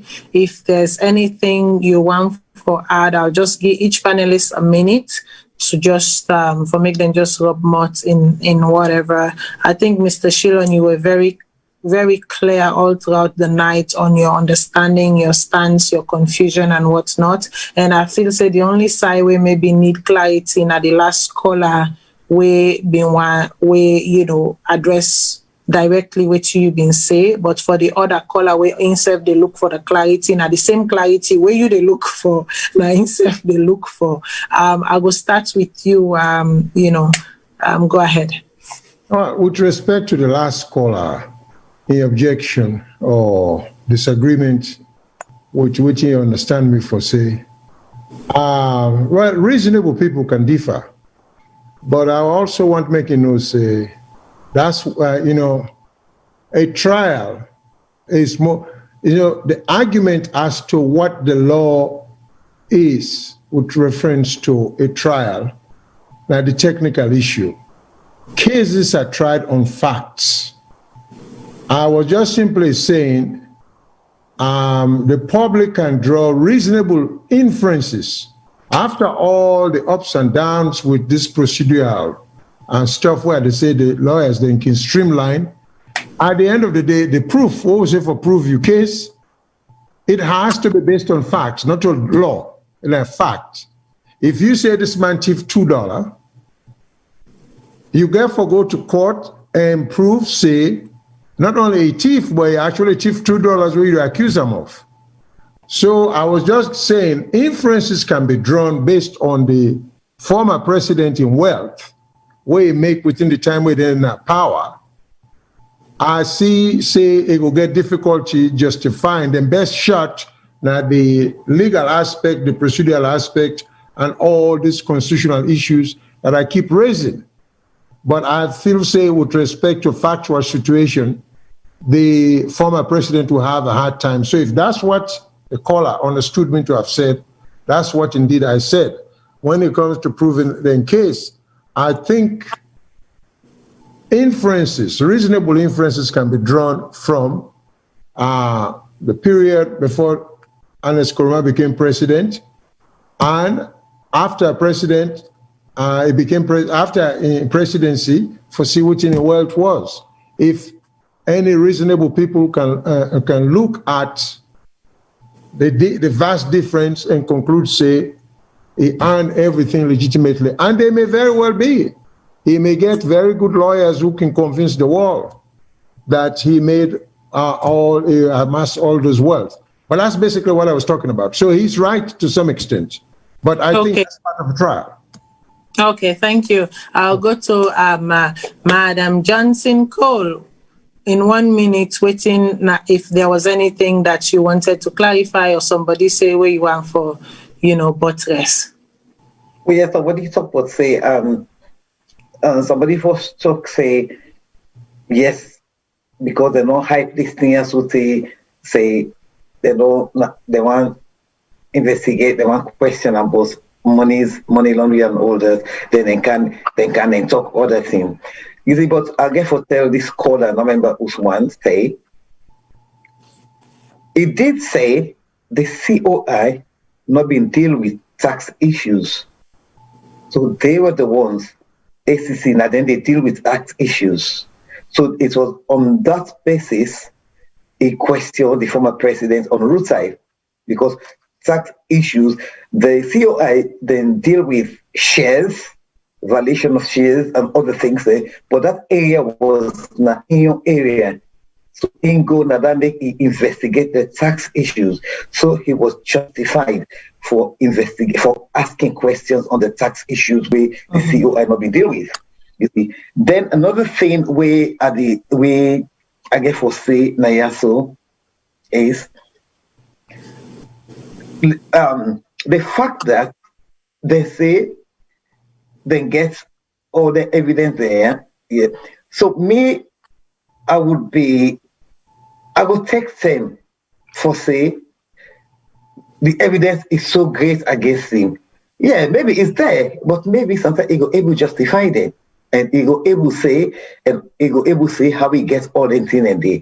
But with regard, because really to be honest, the Francis Kelfala, the investigation, they don't get all they get for do is they don't show say that so and so. So the president they don't and the former president that ain't get for defend them and say I'm not been get this, or I'm not go spend this money over there. I get some. You see, but in the end, if he lost the thing, then go get for freeze all the money then all the account then. Right. Yes, they'll get for freezing, and then Mr. Sal, you want to talk? So maybe something Maggie other people then people then. So Mr. Tarali, same thing about 1 minute. You been getting anything for add to waiting the caller then say or something for buttress. Yeah, now two things about this. I think the first caller try for talks about waiting Mr. Shilom talk me say concerning the ACC interviewing the former president, where the first caller me try for say, well, the ACC here for investigate first, here for interview the person for let you go get your case.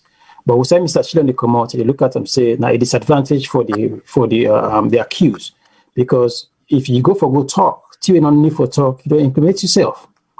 Yes, I think here we get the Miranda rights where they can tell you say you get the right to be silent, because when you come there and say anything, then we use them against you in the court of law. So the ACC can invite anybody, but instead the person will get the right for either for him to speak or not. That's in a day, the things that the clarification or day. I'm not. You can invite me, I can come, but the question: do I have the right to speak or not to speak when you interview me? So I think that side Mr. Shane look at now say, because if you talk, most especially if you not get counsel around you for tell you say, hey, no, answer this question, they incriminate yourself. So in the look at the point as a lawyer say, if I get a client, I get for advice and say, I will look for if you need for go. And they'll go watch it. If you need for go, then are we supposed to say anything or not? Because if now me to do one at court, then I need to go fight the case in a court. They will have the advantage over me in a court. So that when they look as a legal minded person. The second thing I think, as defense for the ACC, I think people when they talk about, then they put information out there. I basically try for do and for build the confidence of the people. may I make a final say they put press release because first time they do for them they put press release to come after them and begin put press release and tell what's in the go on the interview. But I think say on this case, then take an out too far a little bit more for give way too much that we ask for, and I make this still backfire. So I think so then go back to the former way like what they do so after the interview, then tell us me the interview and I don't do with the schedule next interview. When I do a second interview, I talk back say this and that. I think that we need for now. The too much details about this and that, it will bring more tension. We don't want the tension. We want, as much as on the fight corruption for we, let it be something where we all go benefit out of at the end of the day. Right. Okay. So even as I can give all the panelists them, some time for make them left waiting the one for left at the table. I can read first a series of tweets them between the former president, not between the former presidents, because if I say between, then it will be saying between the two. So series of tweets from the former president and also a series of tweets from the ACC boss. So I will read them as they come. So one post something, the other one post something, just to do with this case, even as we wrap up. So I go ask the panelists then, when I just make notes of if anything, catch on our eye, even as I read, then tweets then also, and then I go close with the press release where the anti-corruption commission also pull nado. So I will go to the technical team. I go start with the one from the former president, and then I go move on step by step until we reach the enough for take long. But I just want to lay something at table, even as we go for make we just nuance certain things them. And if you remember, while we wait for the technical team for put the first tweet up, when they interview the public relations side from the ACC, he used the word, cooperative process. He also used the word keeping the integrity of the process. When they interview Fitzgerald, he used the word, managing the relationship and ensuring the covertness, and ensuring that the process is covertly managed and observed. Now that word they used in the interview. So I find them too interesting, play of the English language. One, they use integrity, cooperation. The other one, they use management of relationship and covertness, covert management of, the process. So, Ernest Baikoroma begin actually with the first tweet. Now, today I availed, I think so the technical team gets the wrong tweet on, but I will go on for read. It should say, today I avail myself for questioning. The first tweet for read, today I avail myself for questioning by the ACC against my wish. And this tweet now from 23rd November 2020, the tweet reads, today I avail myself for questioning by the ACC against my wish. The session is ongoing and some of the questions were tangling with documents produced and named call. I'll defend my name to the very last, having served this country diligently.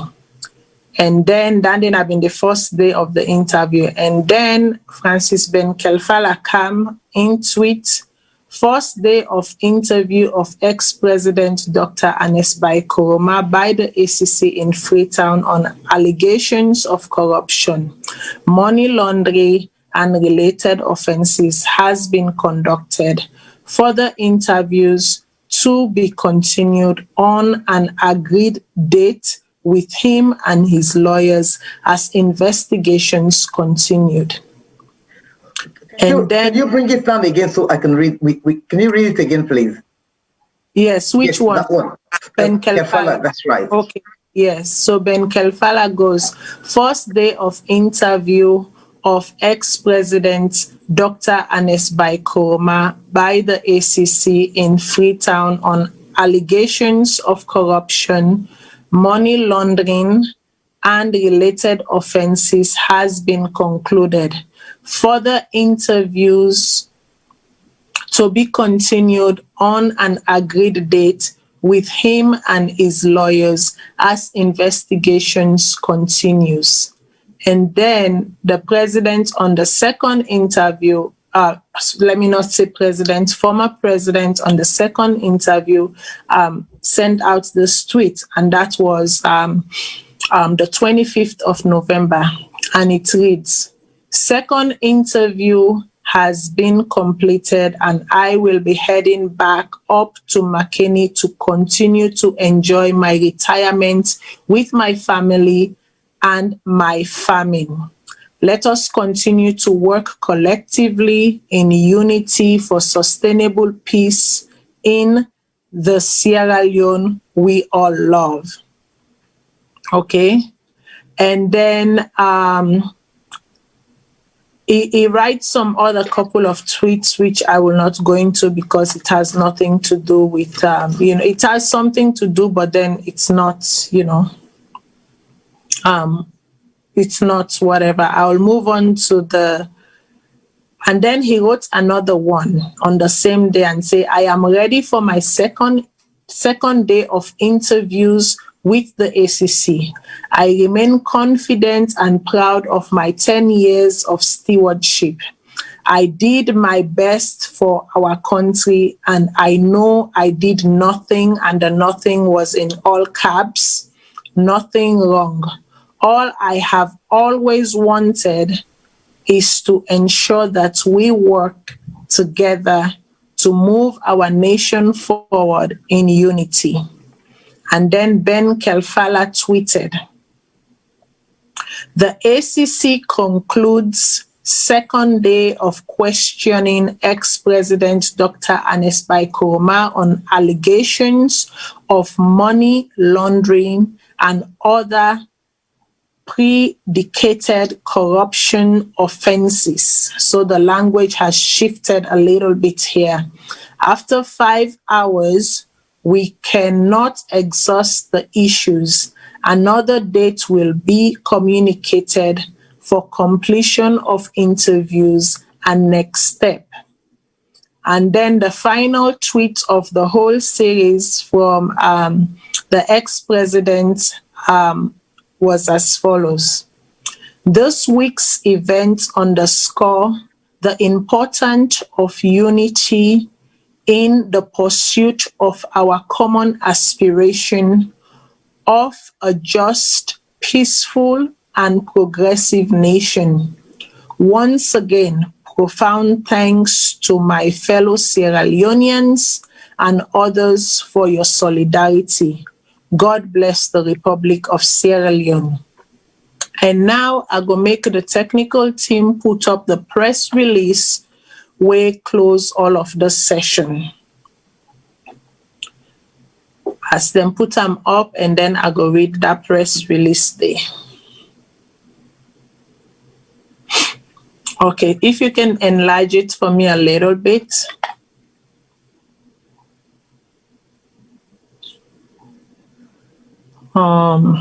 Okay, I'm yet to see it on the screen. I'm sorry.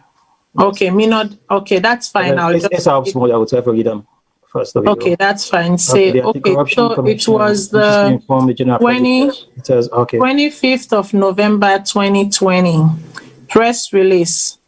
ACC concludes second interview with ex-president Dr. Ernest Bai Koroma. The Anti-Corruption Commission wishes to inform the general public that it has on Wednesday, 25th November 2020, continued the interview of the former president of the Republic of Sierra Leone, Dr. Ernest Bai Koroma, which it had commenced on Monday, 23rd November 2020.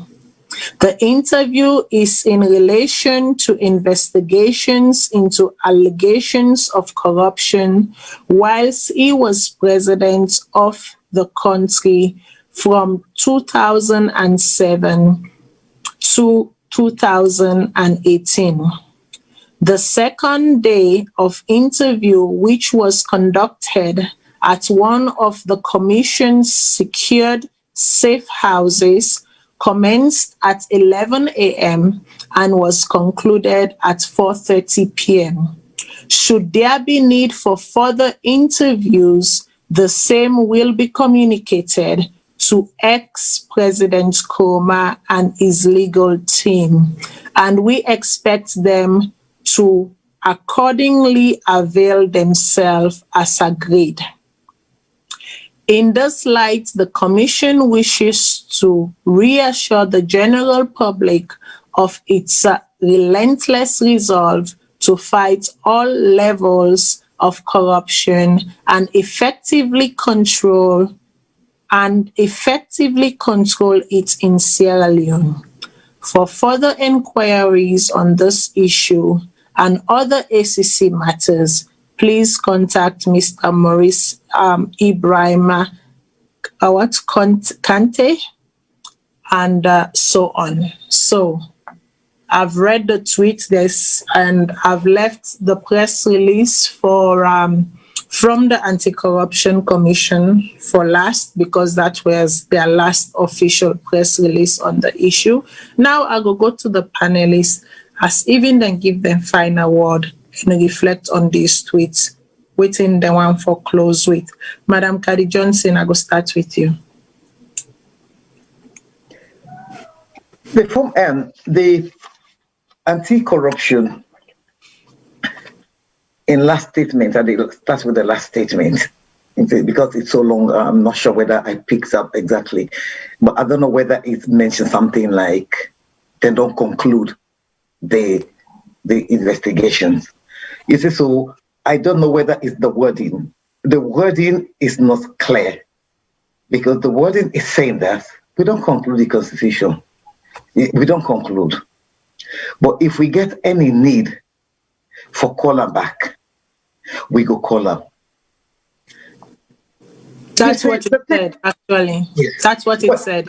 So the thing now is, should there be any need? So are you saying that because you told the public, you made them believe that you had loads and loads of other things to question, money laundering and all that. So why say, should there be any need? Because you already know that there will be need to interview him, because you know you've only done second interview and he said there are lots of things, money laundering and other things to be interviewed. You see, so why say now should there be any need? So more or less, are you saying that should there be any need? So if any new evidence comes up, then they will see it as a need. Then they will invite him. I thought at that point they already know that they should invite him. You see, because nothing was mentioned about money laundering, and we all know the former presidents have been accused of having money and saving money abroad. They've got all those evidence. You see, so I don't know if I understand when I get later. They say the evidence and they already, so therefore no say they get for caller back.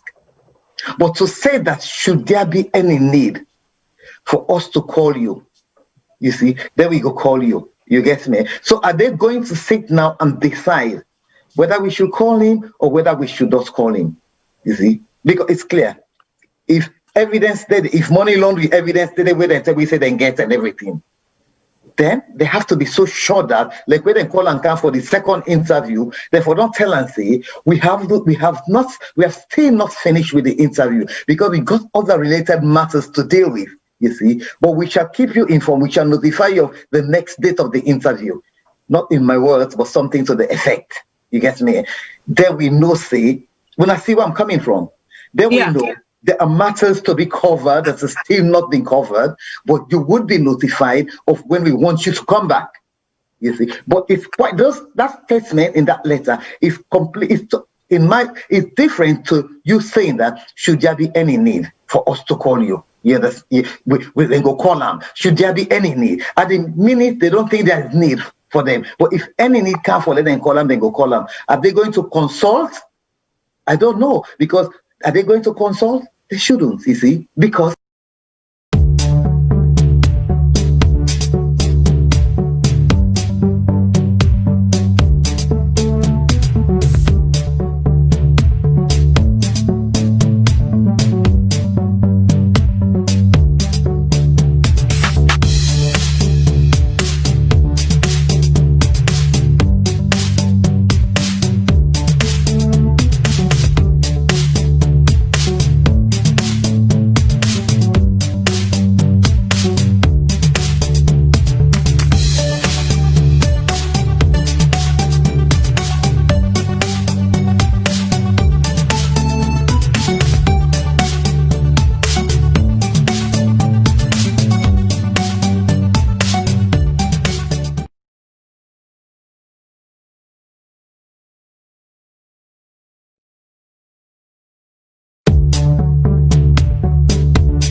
Okay, should I? Yes. What they say here is, if it been say, should there be any need for us to revisit this interview again, or for us to ask questions relating to this second interview, you would be informed. When you say it that way, so it's not excluding the other areas that have not yet been questioned. So the implication is, now just waiting and deal with that day. So then go get for Canberra. But when it say, should there be any need, you understand, for us to call you or something, you see, then we'll let you know. At that point, they should have said, you see, at that point, for me say, yes, you see, we do have, as you are already aware, we have other related matters to deal with. But time has not permitted us to conclude. We will have to invite you for the next phase of the interview. And when we decide on the date, we will notify you of the date.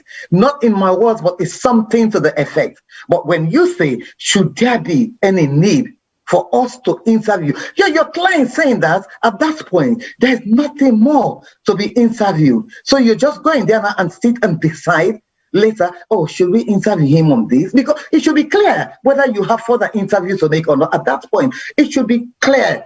It's not that, because that should it creates elements of doubts there. You see, should unless maybe it was just a mistake in the wording, but that sentence, legal letters, you see, legal letters, legal interpretation. I agree with you. Legal letters, interpretation of legal letters, it's not the same as interpreting other letters. Yes. So that is the point. Should there? So it's SEC not sure, but we know that they are sure. They gave us the assurance that there was money laundering involved. They're going to question that. You see, why are you saying now that, well, okay, we finish. Should there be any need for us to call you? We'll call you. No, not should there be any need. So at that point, don't you know there will be need to call? You already know there is need, because you told us that you made him believe that, you made his lawyers believe that. You see, so why say that now? You see, if you had said, should there be any need for us to ask you further questions relating to this interview that we've just done, you get me? Then we will notify you. You see, then we know the full interview is still on. You see, that's the point I want to make here. You see, but then I don't want to monopolize. It's not that I've got other issues, other things to say, but let me just give the other panelists time to talk. I don't want to finish it up, because who knows, they might even pick up what I want to say. You see, unless okay, so there, is this, because this is your closing, so is this what you are closing with? Oh, if it's like closing, then he has, then wait it. Oh my God.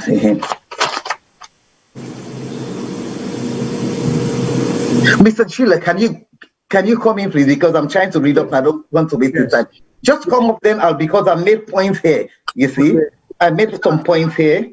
Now, I made myself for questioning. I made some points actually. The ACC making the statement, I'm just speculating. Yeah. The phrase, should there be any need, may very well be in place in terms of trial tactics. Because sometimes lawyers do that. You bluff the other side. You want to leave them with the impression that you may not need any more questioning because I get sufficient fact upon which to proceed. But should we need to talk to this witness based upon how the law allows, we will call them back. And I'll give an example. Normally, when I used to do criminal trial, the judge trying to make an assessment of the length of the trial, he will ask the prosecution, how many witnesses will I get? Prosecution say we get 5 witnesses. Mr. Shillon, does the defense have any witnesses? Yes, Your Honor. How many do you have? I can say 10.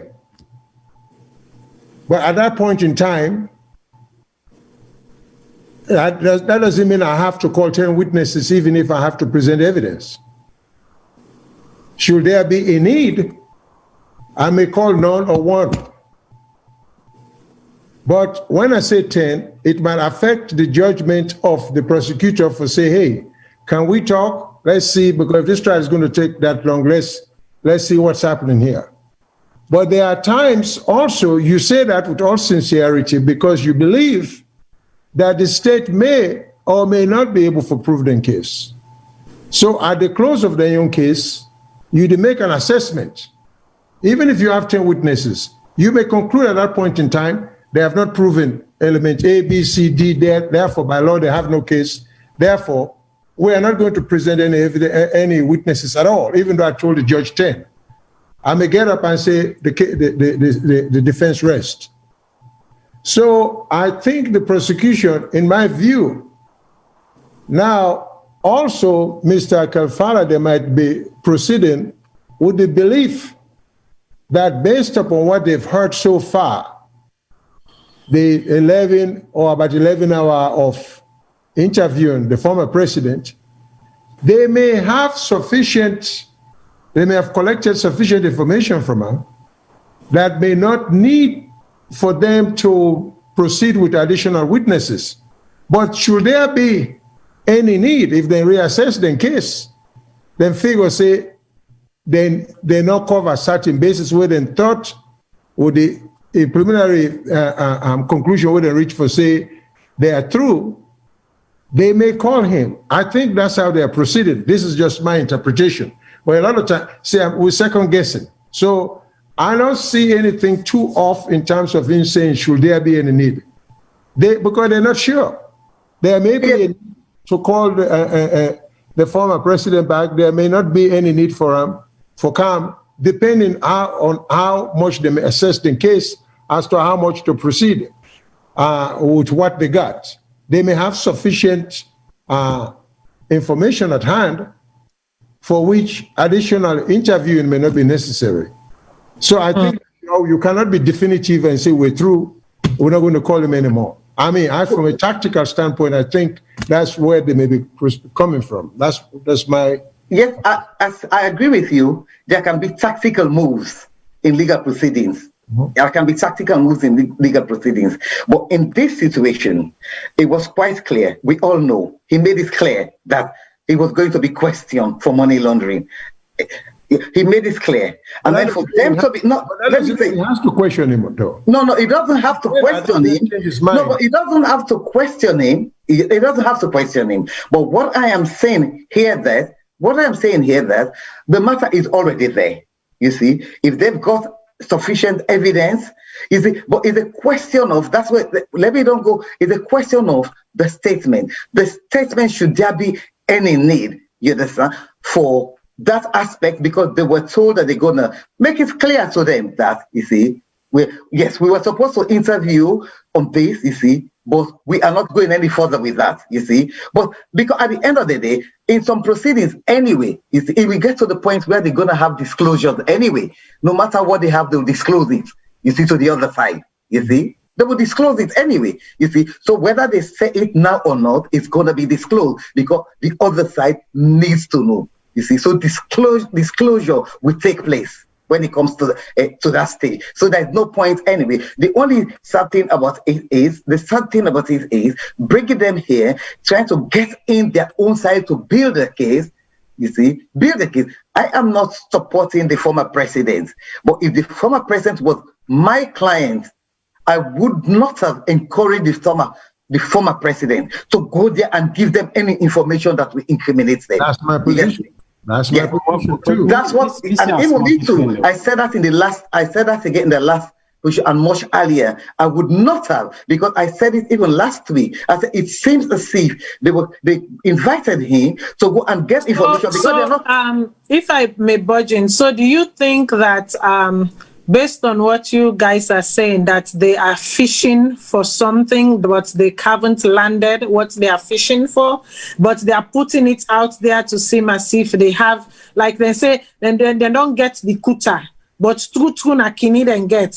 But by fishing, maybe they will see if they can hook the kuta. Is that the thing that's going on here? I think I see I'm differently from what's in the Southern Siam Solo. Why make us say so? Let we look back closely and talk about the selling of food evidence. If somebody forged a signature, I don't know about that points there. Yeah. What about if the ACC may not ask somebody who they already interviewed and give a different view? and then bring the former president in, they can give a different view of what some people are giving. And so then we'll tell you, so look, we'll go back and investigate so that I tell the truth now. If we need to bring you back in, so if that assign you to pass you, they will bring you back in for follow-up. But if you be saying that you want to pass that person, they're not to the former president for bring, now you get for bring the other person. So, me see at that point they say, now at that point they look at me and say, we don't know that we with the trust now, but if they need be, say we need more information from you from that selling, that signature side, we will bring you back in. And so from that point, me see, I'm not think saying fishing. I think say waiting and get in hand and get conflicting story, but then they link to us.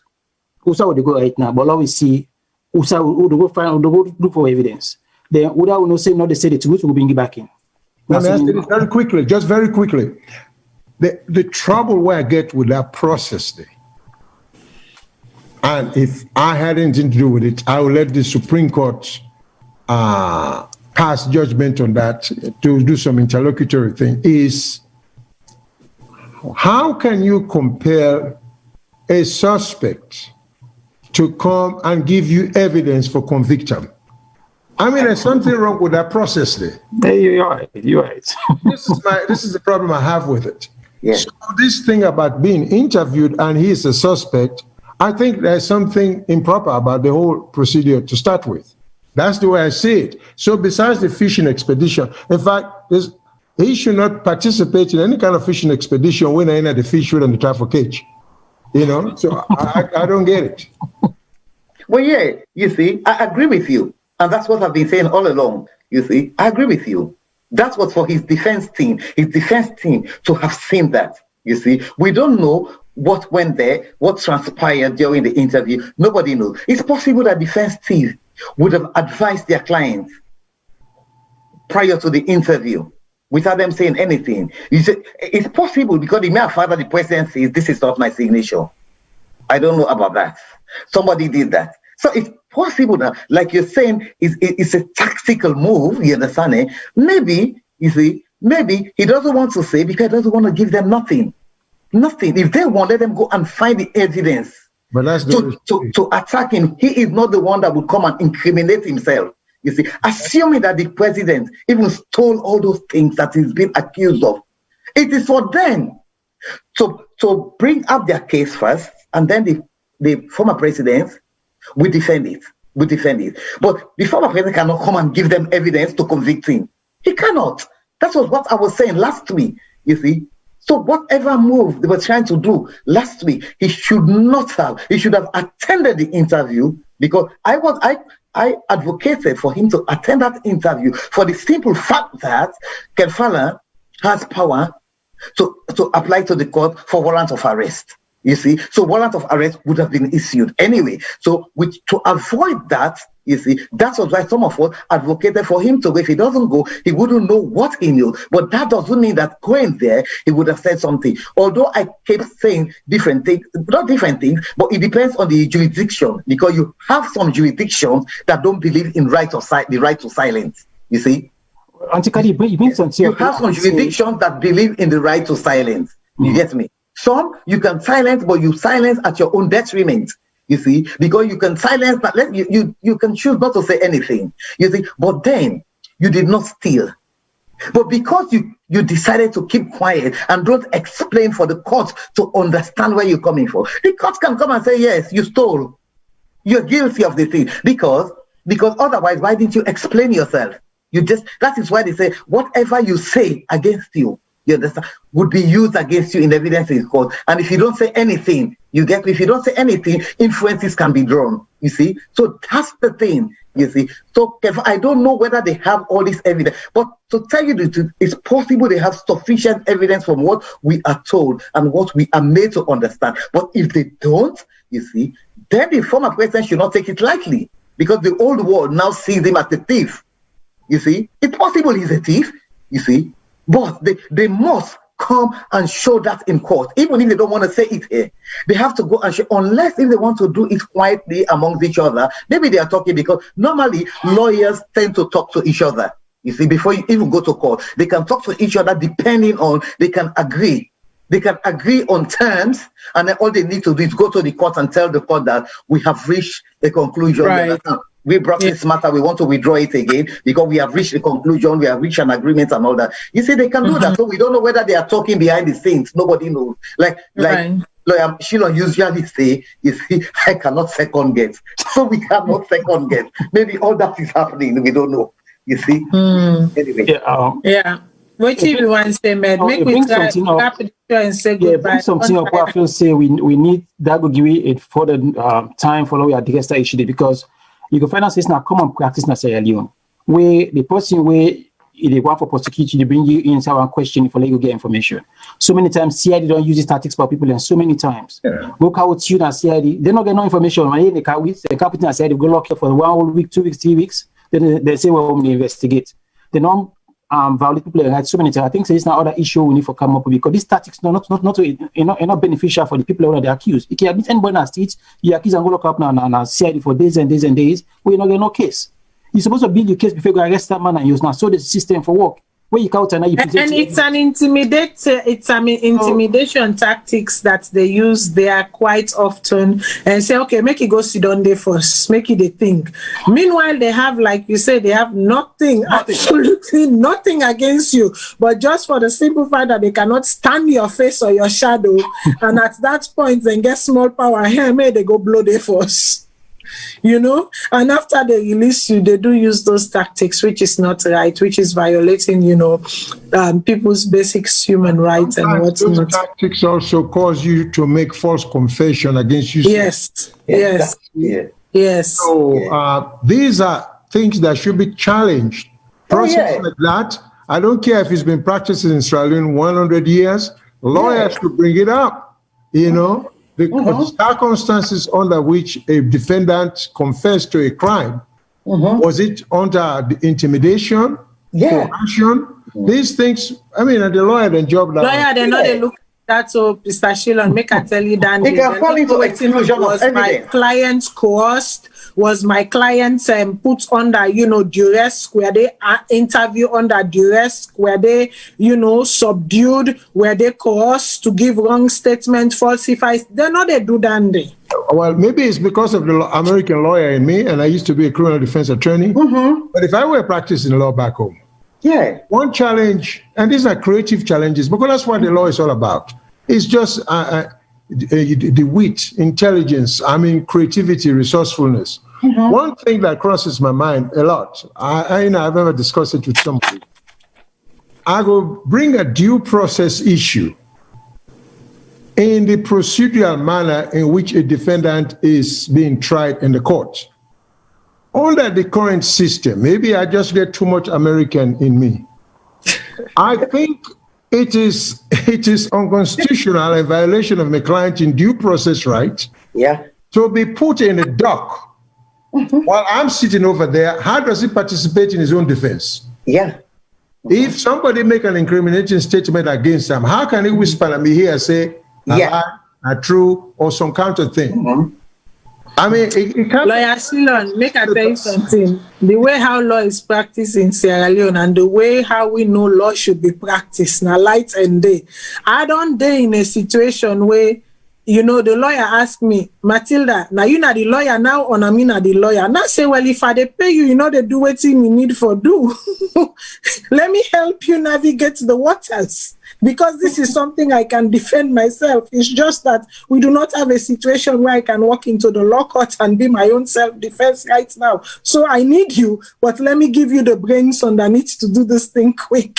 Matilda, say, na Salone court. Na Salone court, the judge, me they not tell me, say, if I want for talk to you, for put me hand up. Yes. You got to put your hand up, and then you are not allowed to speak to your lawyer. That's ridiculous. Which I couldn't believe it. You are not allowed. I'm telling you, you are not. I say what? And they say if you not put your hand up, I go make them arrest you. You get me? Yes, inside the court. Then you get, for talk to a lawyer. I say I've never seen this. You see, because Usaimide, you then talk to your lawyer, and even if you don't want to stand at the witness box. You see, you can choose not to say. Next to you can choose not to say, except in certain circumstances, if the judge actually insists. say you for go na the witness, but if you know what, you just want to laugh or talk for you, you like to talk for you. But over there, I'm telling you, so that country, I don't know. Well, we have to change all this process if we want to improve the system, because it's just wrong. It's wrong. It's just wrong. It's wrong. It's just a wrong process. You know, we are laughing, but these are serious matters. I know we're all laughing. These are serious matters, people. These are serious matters. Laugh, the jokes and the laughs beside. These are serious matters that are affecting people's life. People have been wrongfully convicted for petty crime in that country, and they serve hefty sentences them, you know, and the process so long. So we need for the talk about them here. Anyway, the time is fast spent. Not to today this case go down, not to today this talk go down. This talk get for continue. This talk is long. Me, I don't know how I get for end, but one thing I can assure you, long. So I go make una say una goodbyes them. Just if I'm on a tata, I'll be soon again next week. And yeah, if I'm good, una good night, good morning, bye to everyone. Thank you very much, folks, listening to we. I hope we contribute something to, maybe we say something we want to think about, but we will not get the opportunity for say them. But if not, keep in mind, next time we're going to see we bring it up. But I hope for every day we'll meet, we all learn from each other, and we'll go walk away here having picked up something will go help the country, because that's the whole idea behind it. Exactly, now the whole idea done there. And Fambulem, I go say the same thing once again. Now a reason why I read them tweets then day, and a reason why I left that letter there for the very last, you know, so that the panelists then can deliberate on them. If you notice from the first tweet, the languaging, to the second tweet, the languaging changed, to the, you know, final press release, again, the languaging changed. For me, if you are doing something, maintain consistency. If na this you been done pull na do, na this line you been done pull na do, make sure say it is consistent all throughout in each and every statement, in each and every publication, in each and every time you deliver that sentence there for remain, because then they na your key sentence. Now you keyword than the way people and the anchor on. So you can't keep fluctuating it, switching it, manipulating it. I know the English language is a very complex language. And I also know that the English language cannot be understood in the way it is interpreted in law or understood in law. But I also know that there is something for writing the English language properly. The way we they talk and the way we they write are two different things. The way we they write for, you know, to repaddy them and just whatever, and the way we they write when it comes to policy and law are two different things. Make we left for confuse the public. Let us keep consistency. It is key in all of their issues there, in all of their matters there. So not just this one, but everything to do with the application of the law, and when it gets implication of the law, let us make sure we are doing our due diligence. Let us make sure we are doing quality control. It is important. I go say the same thing way I said last week. Mi madingo people then can say, mi madingo granny can say, abaraka sika abarakafa. Anytime we see me no more, we at the den at the junction, where they say Matilda Rika, we say I reach up the host no more. You can say, abaraka sika abarakafa. What you bring come for me, the myself go inside. You know, I can't give you. But listen, the essence of it, I go say again, you wear white, you know for say, you know one dirty. No go dance kakadebul. Because if you dance kakadebul, that white they get for dirty. This talk not done it along. I want to tell all my panelists then thank you this evening time and this morning and good evening. Whosoever on afternoon accept na the world. Again, corona real, corona the kill. Do ya me family na protect to yourself. Sierra Leone has done you know, extremely well. You know, now one of the countries that we're in at the orange zone. Keep them na the orange zone. When you see the world map, it is, you know, we're in a crisis for sure, but Sierra Leone has managed. You see the African map, you see the, you know, Sierra Leone has managed to stay in, you know, in the orange zone. That's a good thing, but that doesn't mean that, you know, our healthcare system is perfect. We go talk about that the way the term come. But insofar as when it comes to COVID, let me say bravo. It might not have all been rosy. It might not have all been done right, but certainly God and whatever is being done, has been able to protect our people, because God knows say we not get them. We not get them. So somehow He's bestowed a wedge of protection over the nation, and we are grateful for that. Until we meet again next time, which we defend at this world, may God give we may God continue for protect we all, may God continue for guide and open way for we all. And yes, I believe that, Sierra Leone will find its right footing one day. I don't know when, I don't know how soon. I hope it happens in our lifetime.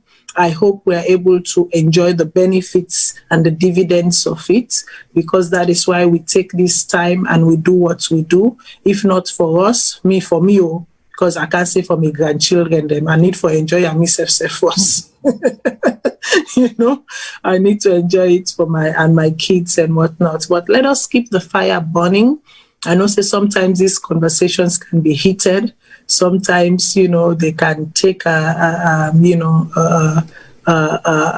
hit that, even the audience are not expecting. But it is good, because we are having honest conversations, and we have to keep having these honest conversations, and we have to keep standing in our truths. That's the only way we can move forward. May God bless we all, and may God bless una wherever una find una safe. Una good night.